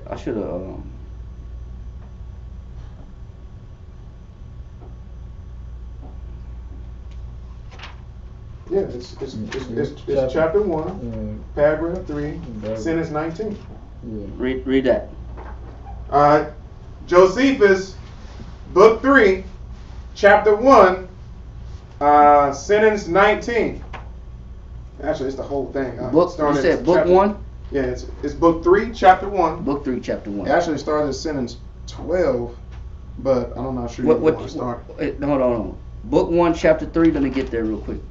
And 19 is Book the 3, point. chapter 3, or book 3, chapter 1? Book 3, chapter 1. Yeah. Paragraph. What paragraph you on? 19. No. Paragraph 3. Yeah. I'm sorry, paragraph 4. No. I know where I found it right here. Sentence 19. You're right. Book 3, chapter 1, paragraph 3. Read that. Okay. At the top of 3? Or Yeah, you want at the top of 4? Sorry, my bad. Hold on. Okay, I think Page 79. Paragraph 3. I think it's 4 on it. Read. No. It's paragraph 3, chapter Okay. 3, paragraph. It's sentence 9. Okay, gotcha. All right. Read that. Antiquities of the Jews, page 79, book 3, chapter 1, paragraph 3, sentence 9. And now removing from thence, they came to Elim. Now the Most High Moses just purified the water and made the water clean to drink. Read. Which place looked well at a distance. It says, now they came up on another city, which was called Elim. And it says, the place looked beautiful from a what? Distance. That's be like them cartoons where Bugs Bunny be in the desert and he dragging himself on the ground, his tongue hanging out, and then he look up and he see an oasis with palm trees. Yeah. He said that was real. In the Josephus, it said the children of Israel, as they approached this city called Elim, it said from a distance the city looked plush, and it looked green, and the trees looked like they were bountiful, and it looked like an oasis in the desert. And it looks like a spring. So from a distance, you know the kind of charge that you get when you've been in the desert thirsty, and then you see some trees in the distance, and you see, oh my God, that's some water. Because where there's trees, obviously there's water. So he said that it looked good from a distance. Read on. For there was a grove of palm trees, but when they came near to it, It said when they got close up on it. Read on. it appeared to be a bad place. He said the whole spirit of the place changed when they got close up on it. What made the place bad? Read on. For the palm trees were no more than 70, They only had 70 palm trees when it looked like thousands. Go ahead. and they were ill grown. And the palm trees were what? Ill grown. They were sickly. They were diseased. They were withered. Read. And creeping trees. And it says the trees look what? Creeping trees. The trees look distorted. They were crooked and distorted. That means that the trees were malnourished. They didn't grow right. They were creeping trees, distorted trees, malnourished trees, and bad looking trees. Read on. By the want of water. For the country about was all parched, and no moisture sufficient to water them and make them hopeful and useful. You know how plants, when plants are well fed after it rains, the leaves turn up. I got trees in my backyard. The leaves actually do this. Lively. They go up like they praising the Most High. But when you don't water them trees, which I haven't done before, I'm guilty of it. The trees go like this. The leaves turn in. They turn in like they fold on themselves and they start drooping. That's right before they turn yellow and die. And he's showing you this was the condition of the places that they were wandering in. Read on. Sentence 10. Was derived to them from the fountains, which were in number 12. They were rather a few moist places than springs, which not breaking out of the ground nor running over could not sufficiently water the trees. It said basically ain't nothing but some mud. Read on. And when they dug into the sand, they met with no water. And if they took a few drops of it into their hands, they found it to be useless on account of its mud. So what was the children of Israel digging up? Mud. When they were thirsty and in hopes of having some water, the ground looked wet, and so they figured if we keep digging, we'll eventually hit water. No, that's not the case. All you're hitting is mud. Can't drink mud. Read on. Sentence 11. The trees also were too weak to bear fruit, for want of being sufficiently cherished and enlivened by the water. So they laid the blame on their conductor, So it was all whose fault? Moses, Read. and made heavy complaints against him, and said that this their miserable state and the experience they had of adversity were owing to him. So what happens when the children of Israel go through life and they get into a miserable state and they catch a little bit of adversity? They're ready to do what? Blame other people. They're ready to put the blame on people. That's what we do as people. It's always somebody's fault because I'm miserable. It's always somebody's fault. I'm looking for somebody to blame because I'm not happy in my life.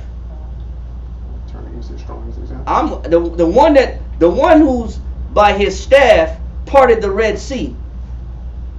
The same one whose staff parted the whole damn Red Sea is the same guy we're ready to stone and kill because he didn't bring no water. He didn't bring us to a land full of water.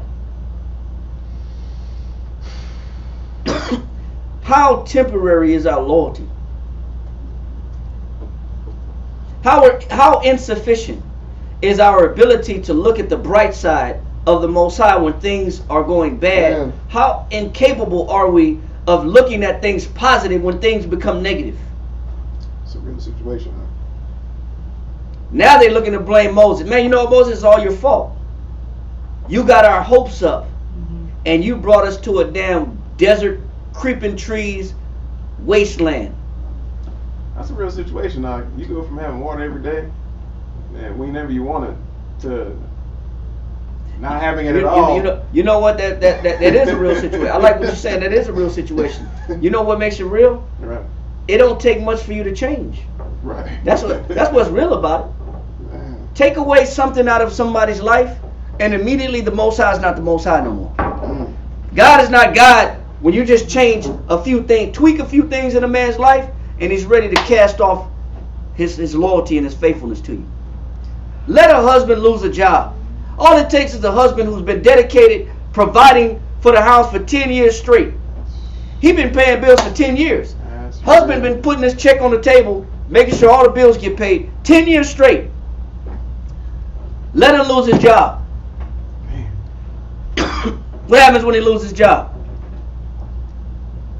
Falls down. You know what? I don't know if you can provide for me anymore. Yeah. I don't know if I can trust you as the leader of the house. We need separate bank accounts. We need separate monies. I need to put my money over here, and that little check you get, that little part-time check you now get from that other job, you keep that money. But you're not qualified to lead me in my house anymore, because look at what you can't do. Damn, I've been providing for 10 years straight. Things change, one little element change. Now I'm no longer a provider. What about the other 10 years? You was buying what you want. You spending what you want. You was eating what you want. Right. You was shopping when you want. Bags. Now all of a sudden, them 10 years don't count for nothing. That's how we deal with the Most High too. We deal with each other that way, and we deal with the Most High that way. This shit's cut, man. We Man, quick. It cuts you up. We're quick to cast off the ones that's been giving us benefits. The strongest example is that like the we turn against the strong example, the person that we know is pushing us towards Yeah. You can say that. acceptance of a certain condition. Say that one more time. Is it we turn against our strongest example against that person that or individual that's trying to push us towards acceptance of our condition? Like, Yes. hey, you're not placating what I want right now. You're trying to force me to do the opposite of what I want right now. Or yes, is that too? Okay. Yes, is that too? But it's also, I've grown accustomed to you, Right. to receiving only the benefits from you. Okay. So now that I don't receive the benefits from you anymore, I don't seem it necessary that I follow you anymore. It's like Joe's wife, right? It's just like Joe's wife. When things started to get real heavy, the Most High put that test on him Yeah. to see where his integrity was at, and the wife was so quick to just Throw him away. throw Do him this away. every day, man. So now, I don't see a benefit in this relationship no more. now I'm out. So this breaks marriages. This breaks households. Man. But also we do it to the Father. Okay. Men do it just like wives do it to husbands. Men do it to the Father too. They do it to the Most High too. Mm. They do it to the Most High all the time. I'm not getting what I want anymore. I'm out. Sound great. I was only in it for me. But he said they're ready. He said it was all your fault, Moses. Right. Finish that. Okay. So they laid blame on their conductor and made heavy complaints against him, and said that this their miserable state and the experience they had of adversity were owing to him. For that they had then journeyed an entire 30 days, and had spent all the provisions they had brought with them. They're all out of food. They're all out of water. Read on. And meeting with no relief, they were in a very desponding condition. A very desponding condition. A very desponding condition. So that shows you that I'm gonna get the definition of desponding. I like that. I know I've read this before, but it's been a while. So I'm gonna go back and get this desponding.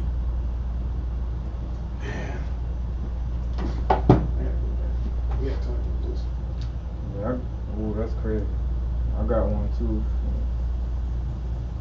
Desponding it is like hopeless, man. That's a lost heart. Despond. To be cast down, to be depressed or dejected in mind, to fail in spirits. To cast down, to be depressed or objected in mind, to fail in spirits, to lose all courage. Spirit of resolution, to sink by loss of hope. Be strong and of a good courage. That's crazy. So my courage gets weak when I'm in a position of discomfort.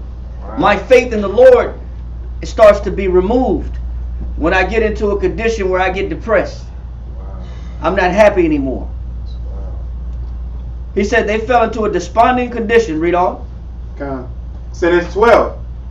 And by fixing their attention upon nothing but their present misfortunes. Because people, all they see is the current condition. They forget about all the 10 years of what you've done for them. The 15 years, the 5 years. All that don't mean nothing when people are catching hell. Wow. People are temporary, very temporary, when it comes to their allegiance and their loyalty and their devotion to you. You could have been strong 15, 20 years for a person. And the minute you start catching hell, that 15, 20 years don't add up. It don't mean nothing to them. They get so forgetful. Don't be shocked by people. You can't pit nothing over people as, you owe me loyalty, please. People are transactional. Long as they're receiving the benefits, they're there. The minute the benefits stop coming in, they're gone. That's just the nature of Israel. It's no shock. Read on. They were hindered from remembering what deliverances they had received from the Most High. That was only 30 days in the wilderness. Damn, you forgot about, you walked through dry ground? You walked through the ocean. Did you forget that you just walked through the ocean? Wow, man, that's crazy. Do we know how long they actually, because they were in there 30 days, right? And they used all their provisions. Do we know how long they actually went without water completely? It couldn't be long. Right. Couldn't be long. Yeah, they had provisions. They had provisions, but they ran out of provisions. But Right. what he's showing though is that they grow, their faith starts to get affected. Right. And then by the time that all the provisions are gone, Right. their faith becomes completely disannulled and void. So it wasn't just immediate, it was a gradual. It's a gradual, seeing it, seeing it leave. lessening. I can manage. Oh. I can function. Running. But now I'm starting to run low. That's the limit. So as my provisions start to run low, Okay. my hatred, my disgust, and my despising the one who put me here or who led me here becomes more extreme. It became so extreme that just pointing the blame at Moses was not good enough. Read on. Right. They were hindered from remembering what deliverances they had received from the Most High, and those by the virtue and wisdom of Moses also. So they were very angry at their conductor, and were zealous in their attempt to stone him. Blaming Moses is not good enough. Now, the severity of a person's condition will tell you the severity of a person's disgust and hate. The worse condition that they're in, the more they're going to blame you, and the more they want to get rid of you. Read on. And were zealous in their attempt to stone him, as the direct occasion of their present miseries. As the one responsible for my misery. That's So scary. the worse my misery is, the more I'm going to want to get rid of the person that I feel is responsible for the misery. The worse condition that I get into, the more severe I'm going to be as far as eliminating you. It's showing you how people are so fake, man. People love just for a moment, and they're so forgetful. So what was the spirit Moses had to have? Meekness. God. That's what that meekness is. Passionately want to kill this Yeah, man. they want to kill me every turn. They want to stone me. But let that go. So now let's go back to where we were at in Deuteronomy chapter 8. I believe you was in Deuteronomy chapter 8, right? Yeah, I was in 16. Read verse 16. When the Most High say what he gave us. Read that.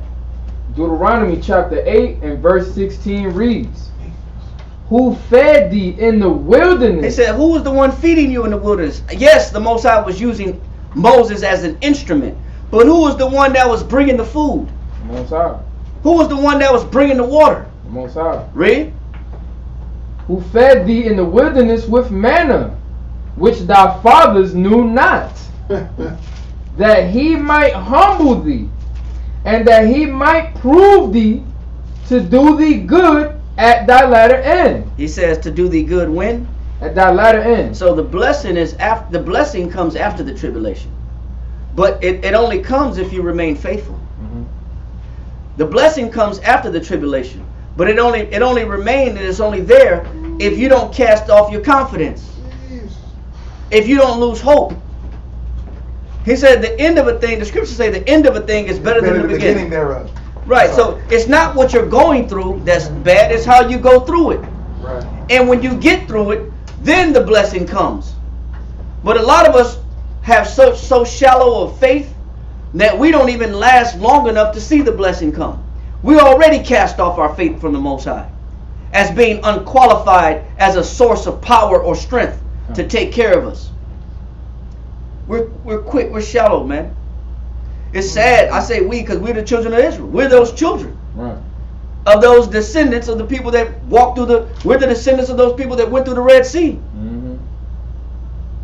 And look how we gripe and complain about our condition.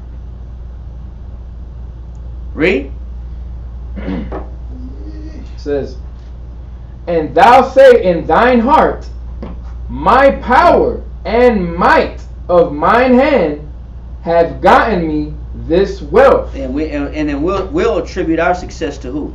Ourselves. Ourselves. Who did it? Me.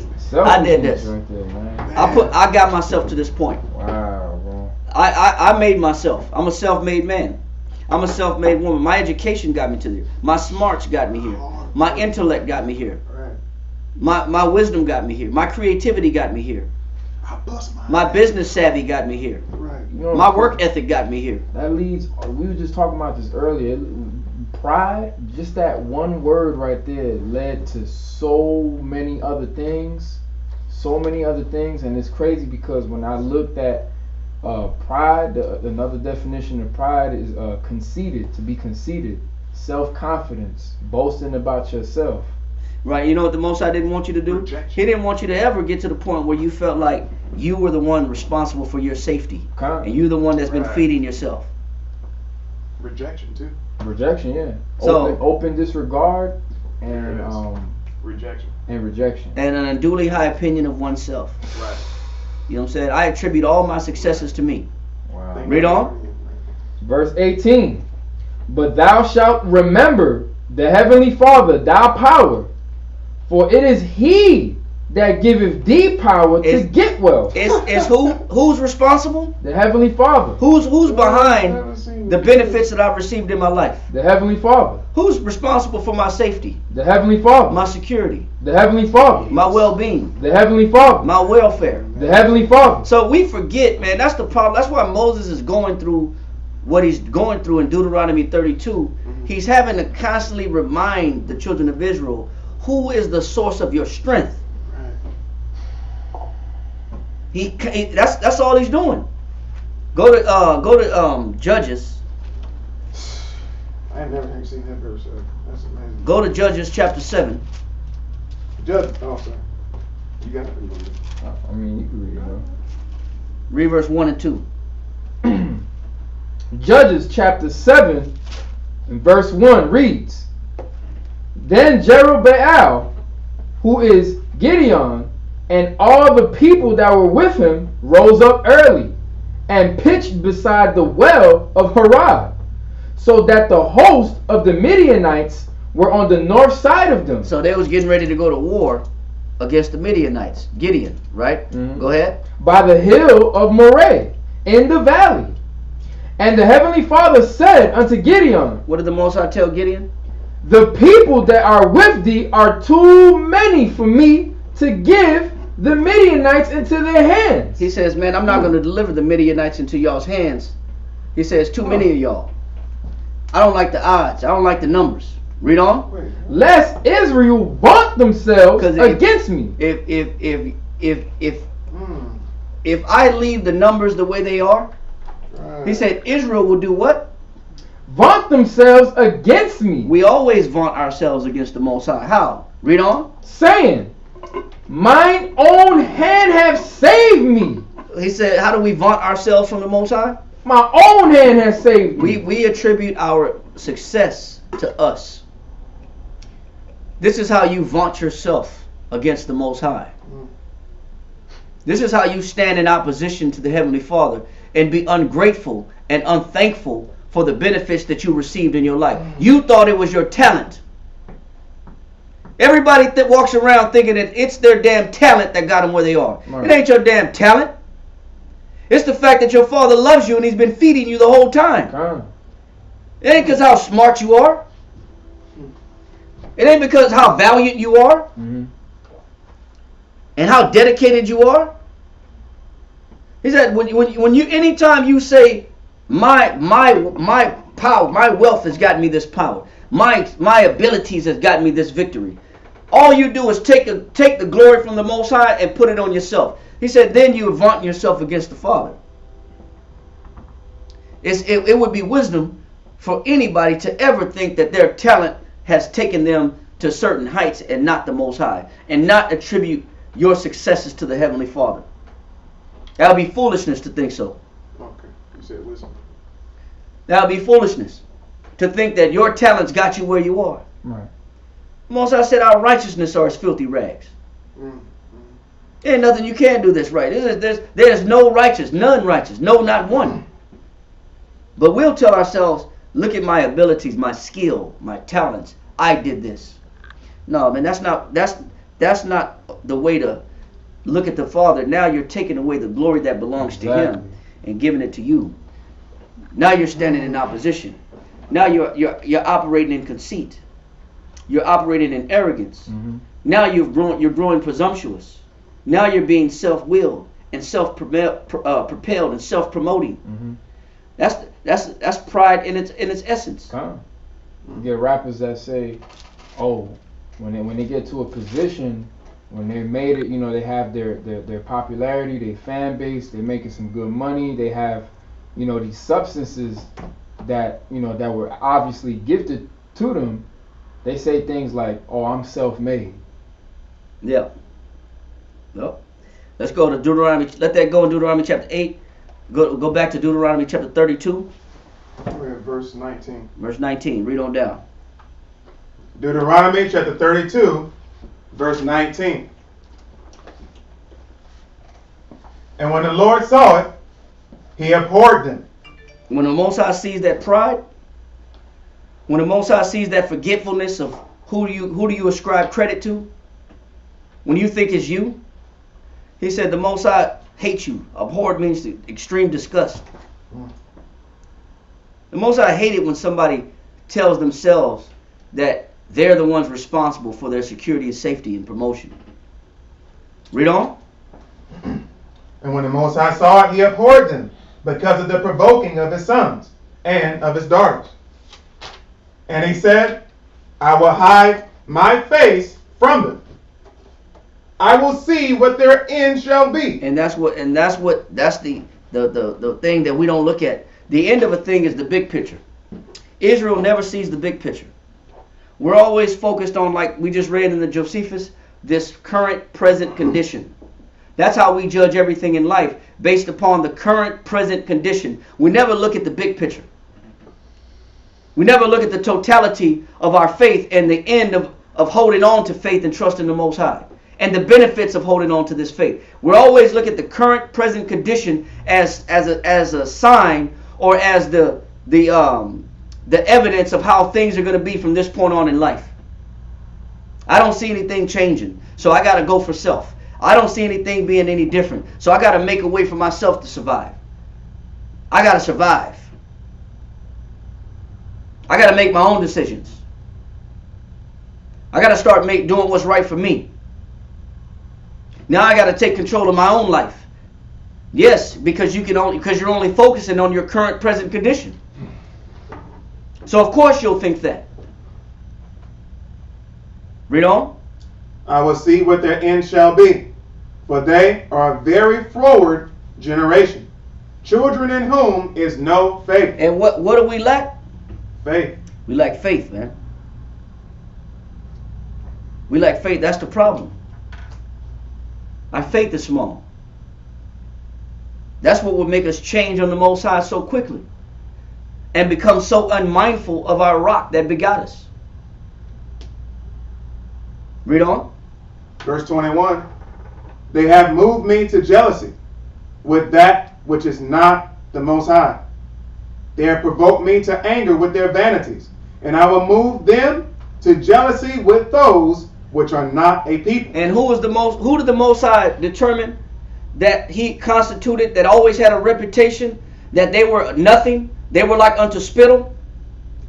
The heathens, the other nations. So because you discredit me as a power and a source of safety and being worthy of your trust, he said, I'm going to put you in the hands of some real fools. Strangers. Some people that don't deserve your trust. Some people that don't know clean from unclean. Some damn clowns. Some damn dog lovers. Read on. I will provoke them to anger with a foolish nation.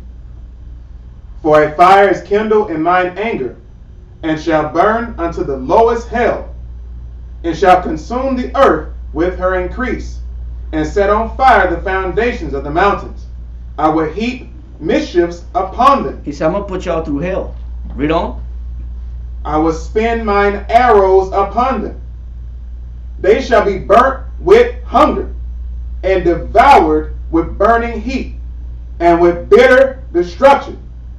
I will also send the teeth of beasts upon them. Now we know when you go to Ecclesiastes chapter 39, the animal kingdom are the instruments of warfare that the Most High unleashes to appease his wrath.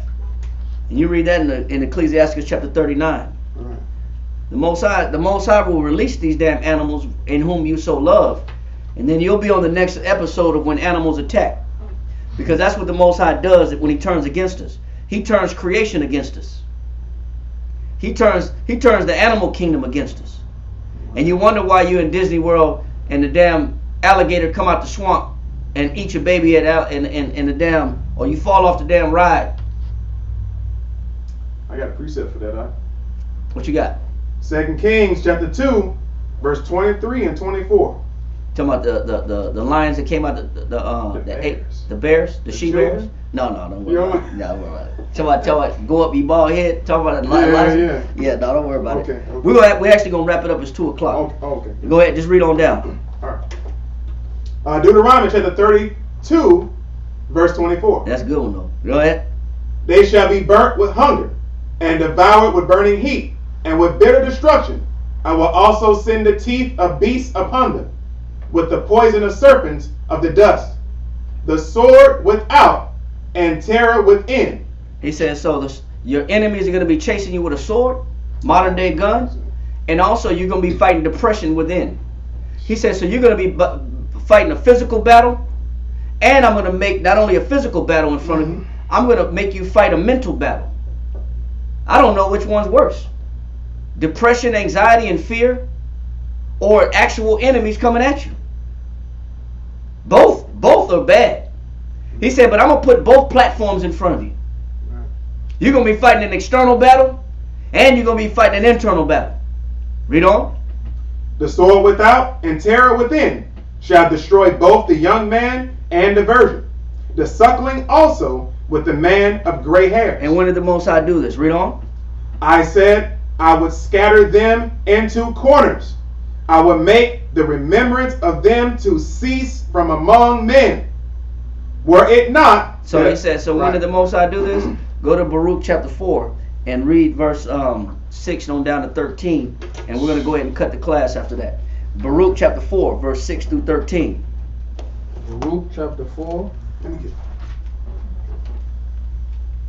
This is awesome. Baruch chapter 4, verse 6. Mm-hmm. Ye were sold to the nations. He said you were sold to who? To the nations. For what? Not for your destruction. Not to completely destroy you. That's why the nations didn't completely wipe us out. Go ahead. Even though we've been confined to Project Living. Go ahead. But because ye moved the Most High to wrath. And that's what we're reading about in Deuteronomy 32. The Most High is a man of his word. He will not lie. If he said he's going to scatter us into the four corners of the earth, that's exactly what he's done. Spread us out through slave ships and slavery, taking us through Europe, through Asia, through India, through to America, North Central and South America. Read on.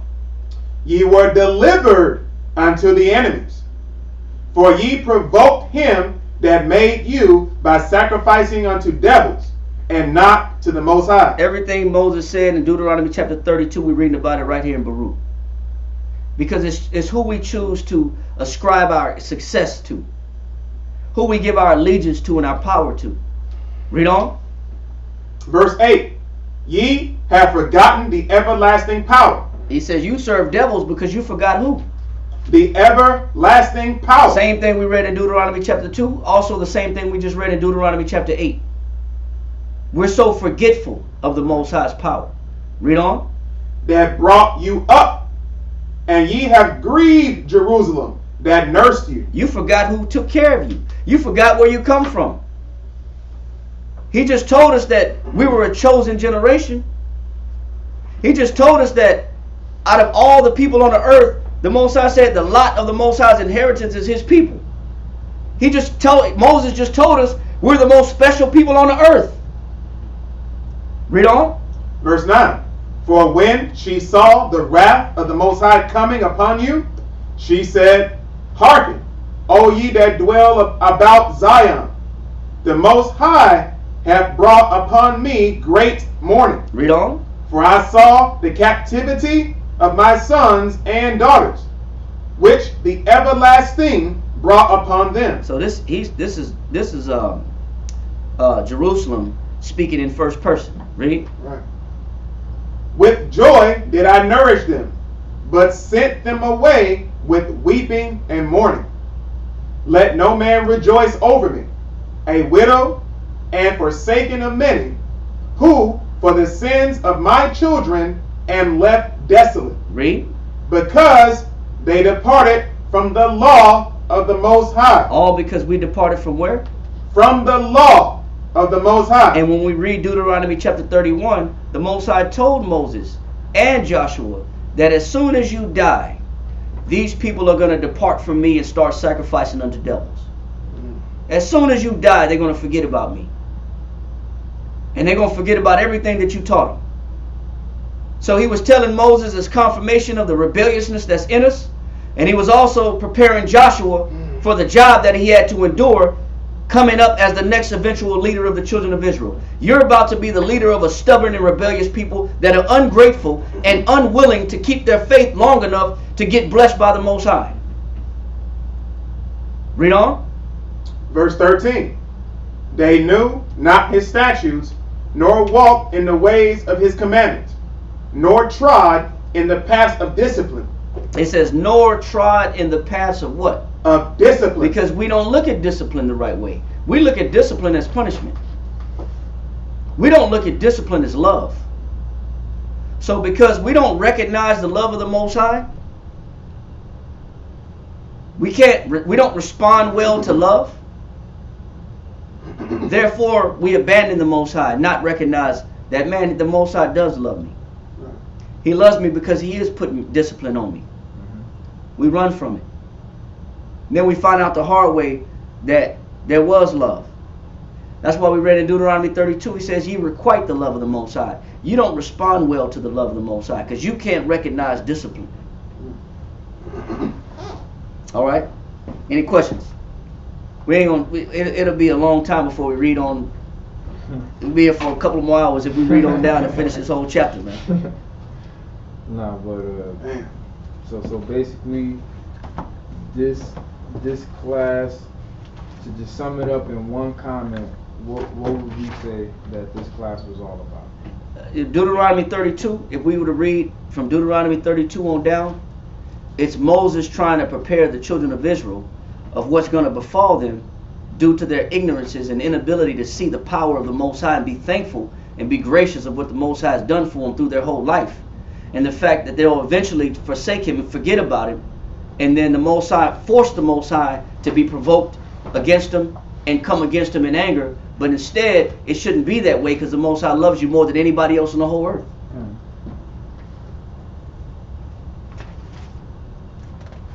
That's all good. All right. So let's go ahead and send up our prayers. Imagine we'll put Wakudam.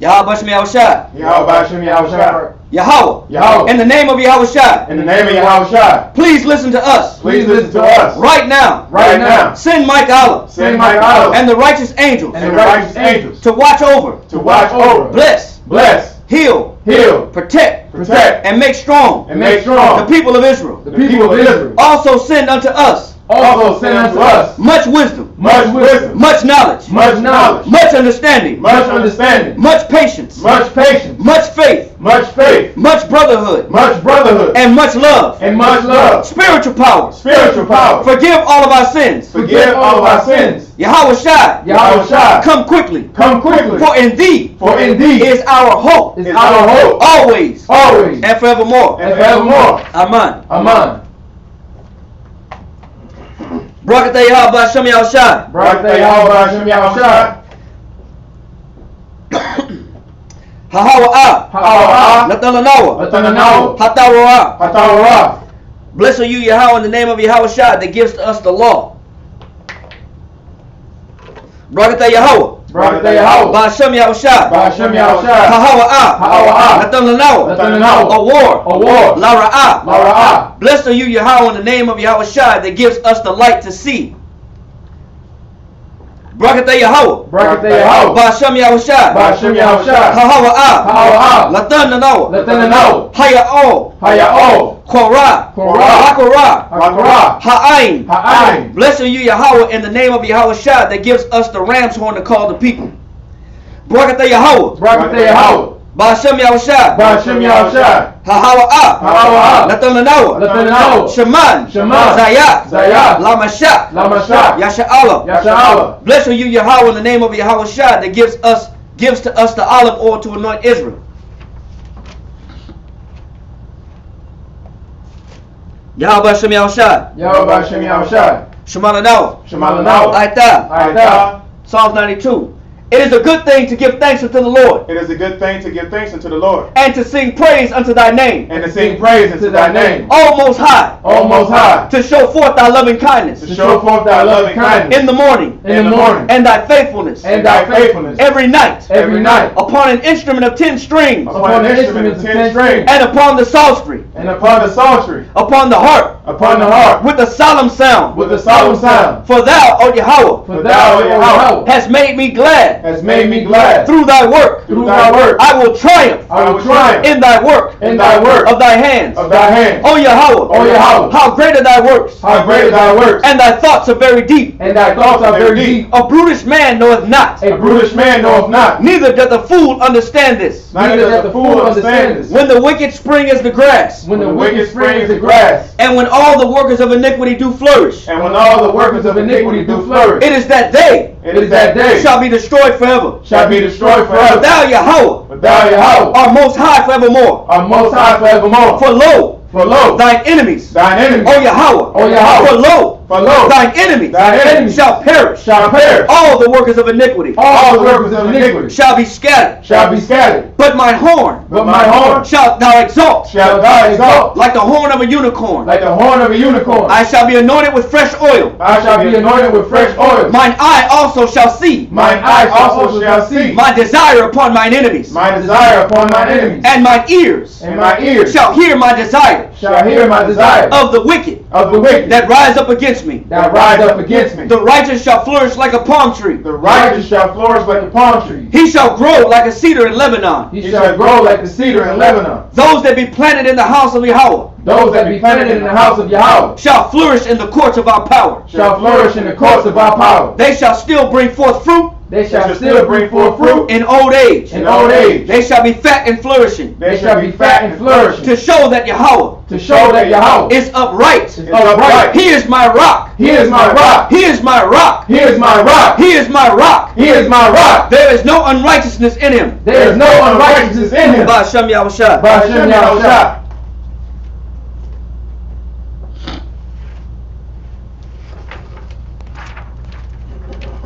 Yahweh by Hashem Yahushua. Yahweh by Hashem Yahushua. Shayar. Shayar. Hama Iowa. Hama Iowa. Ladawad. Ladawad. Hana. Hana. Ma. Tawab. Tawab. Wama. Rama. Naayom. Naayom. Shabbat. Shabbat. Akim. Akim. Gam. Gam. Yachad. Yachad. Kashaman. Kashaman. Hatawab. Hatawab. Ayo. Ayo. Haraash. Haraash. Harad. Harad. Ayo. Ayo. Hazakwan. Hazakwan. Zakwan. Zakwan. Aharon. Aharon. Shayarad. Shayarad. Ayo. Ayo. Panya. Panya. Harawakiwa. Badawakiwa. Kato. Kato. Karamwan. Karamwan. Shayarad. Shayarad. Ayo. Ayo. Hararia. Haraya. Tazawam. Tazawam. Tazawan. Tazawan. Kaya. Kaya. Sham. Sham. Tazawa. Tazawa. Yahweh. Yahweh. Af. Ah. Habaraka. Habaraka. Kayayim. Kayayim. Ai. Ai. Hawalam. Hawalam. This is Psalms 133.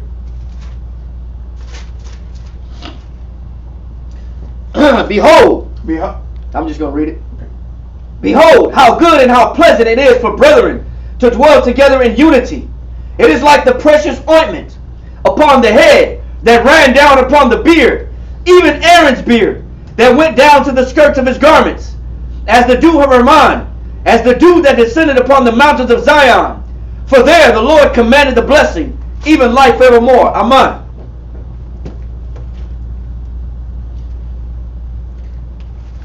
Yahweh Hashem Yahushua. Yahweh Hashem Yahushua.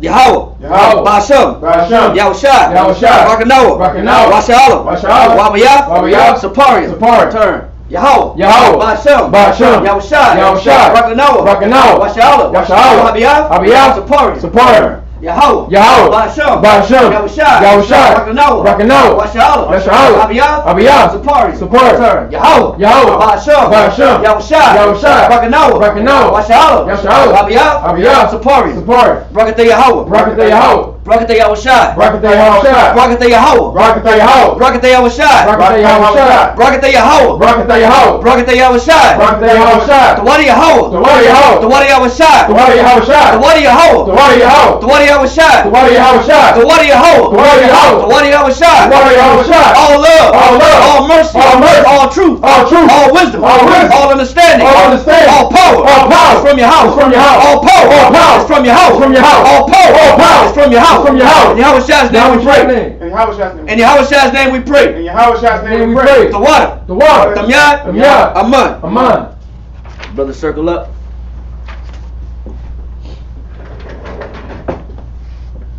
Salute not the heavenly order. Yahweh, wa Yahushua, wa call Yasha'Allah. Men of Israel, I Majim. Barak. Yahweh Hashem Yahushua Brakatah. Kwam Yashala. Kwam Yashala. Kwam Yashala. Kwam Yashala. Kwam Yashala. Kwam Yashala. That's my time. Dismissed. Fall out. Hey, we're going to salute the sisters too. For the ones that's watching, we'll salute them too. So, salute not the daughters of Zion, men of Israel. I Majim. Barak. Yahweh. And so, shalom, sisters. Everybody's out. All the sisters out of class, but we're going to salute those sisters watching. Yajimachah, dismissed, fall out. All right, so water for joining us for Sabbath. We'll see you, brothers and sisters. Y'all enjoy the rest of your Sabbath. We'll see you, brothers and sisters, coming Monday. And we want to say shalom, Shabbat shalom. Atah.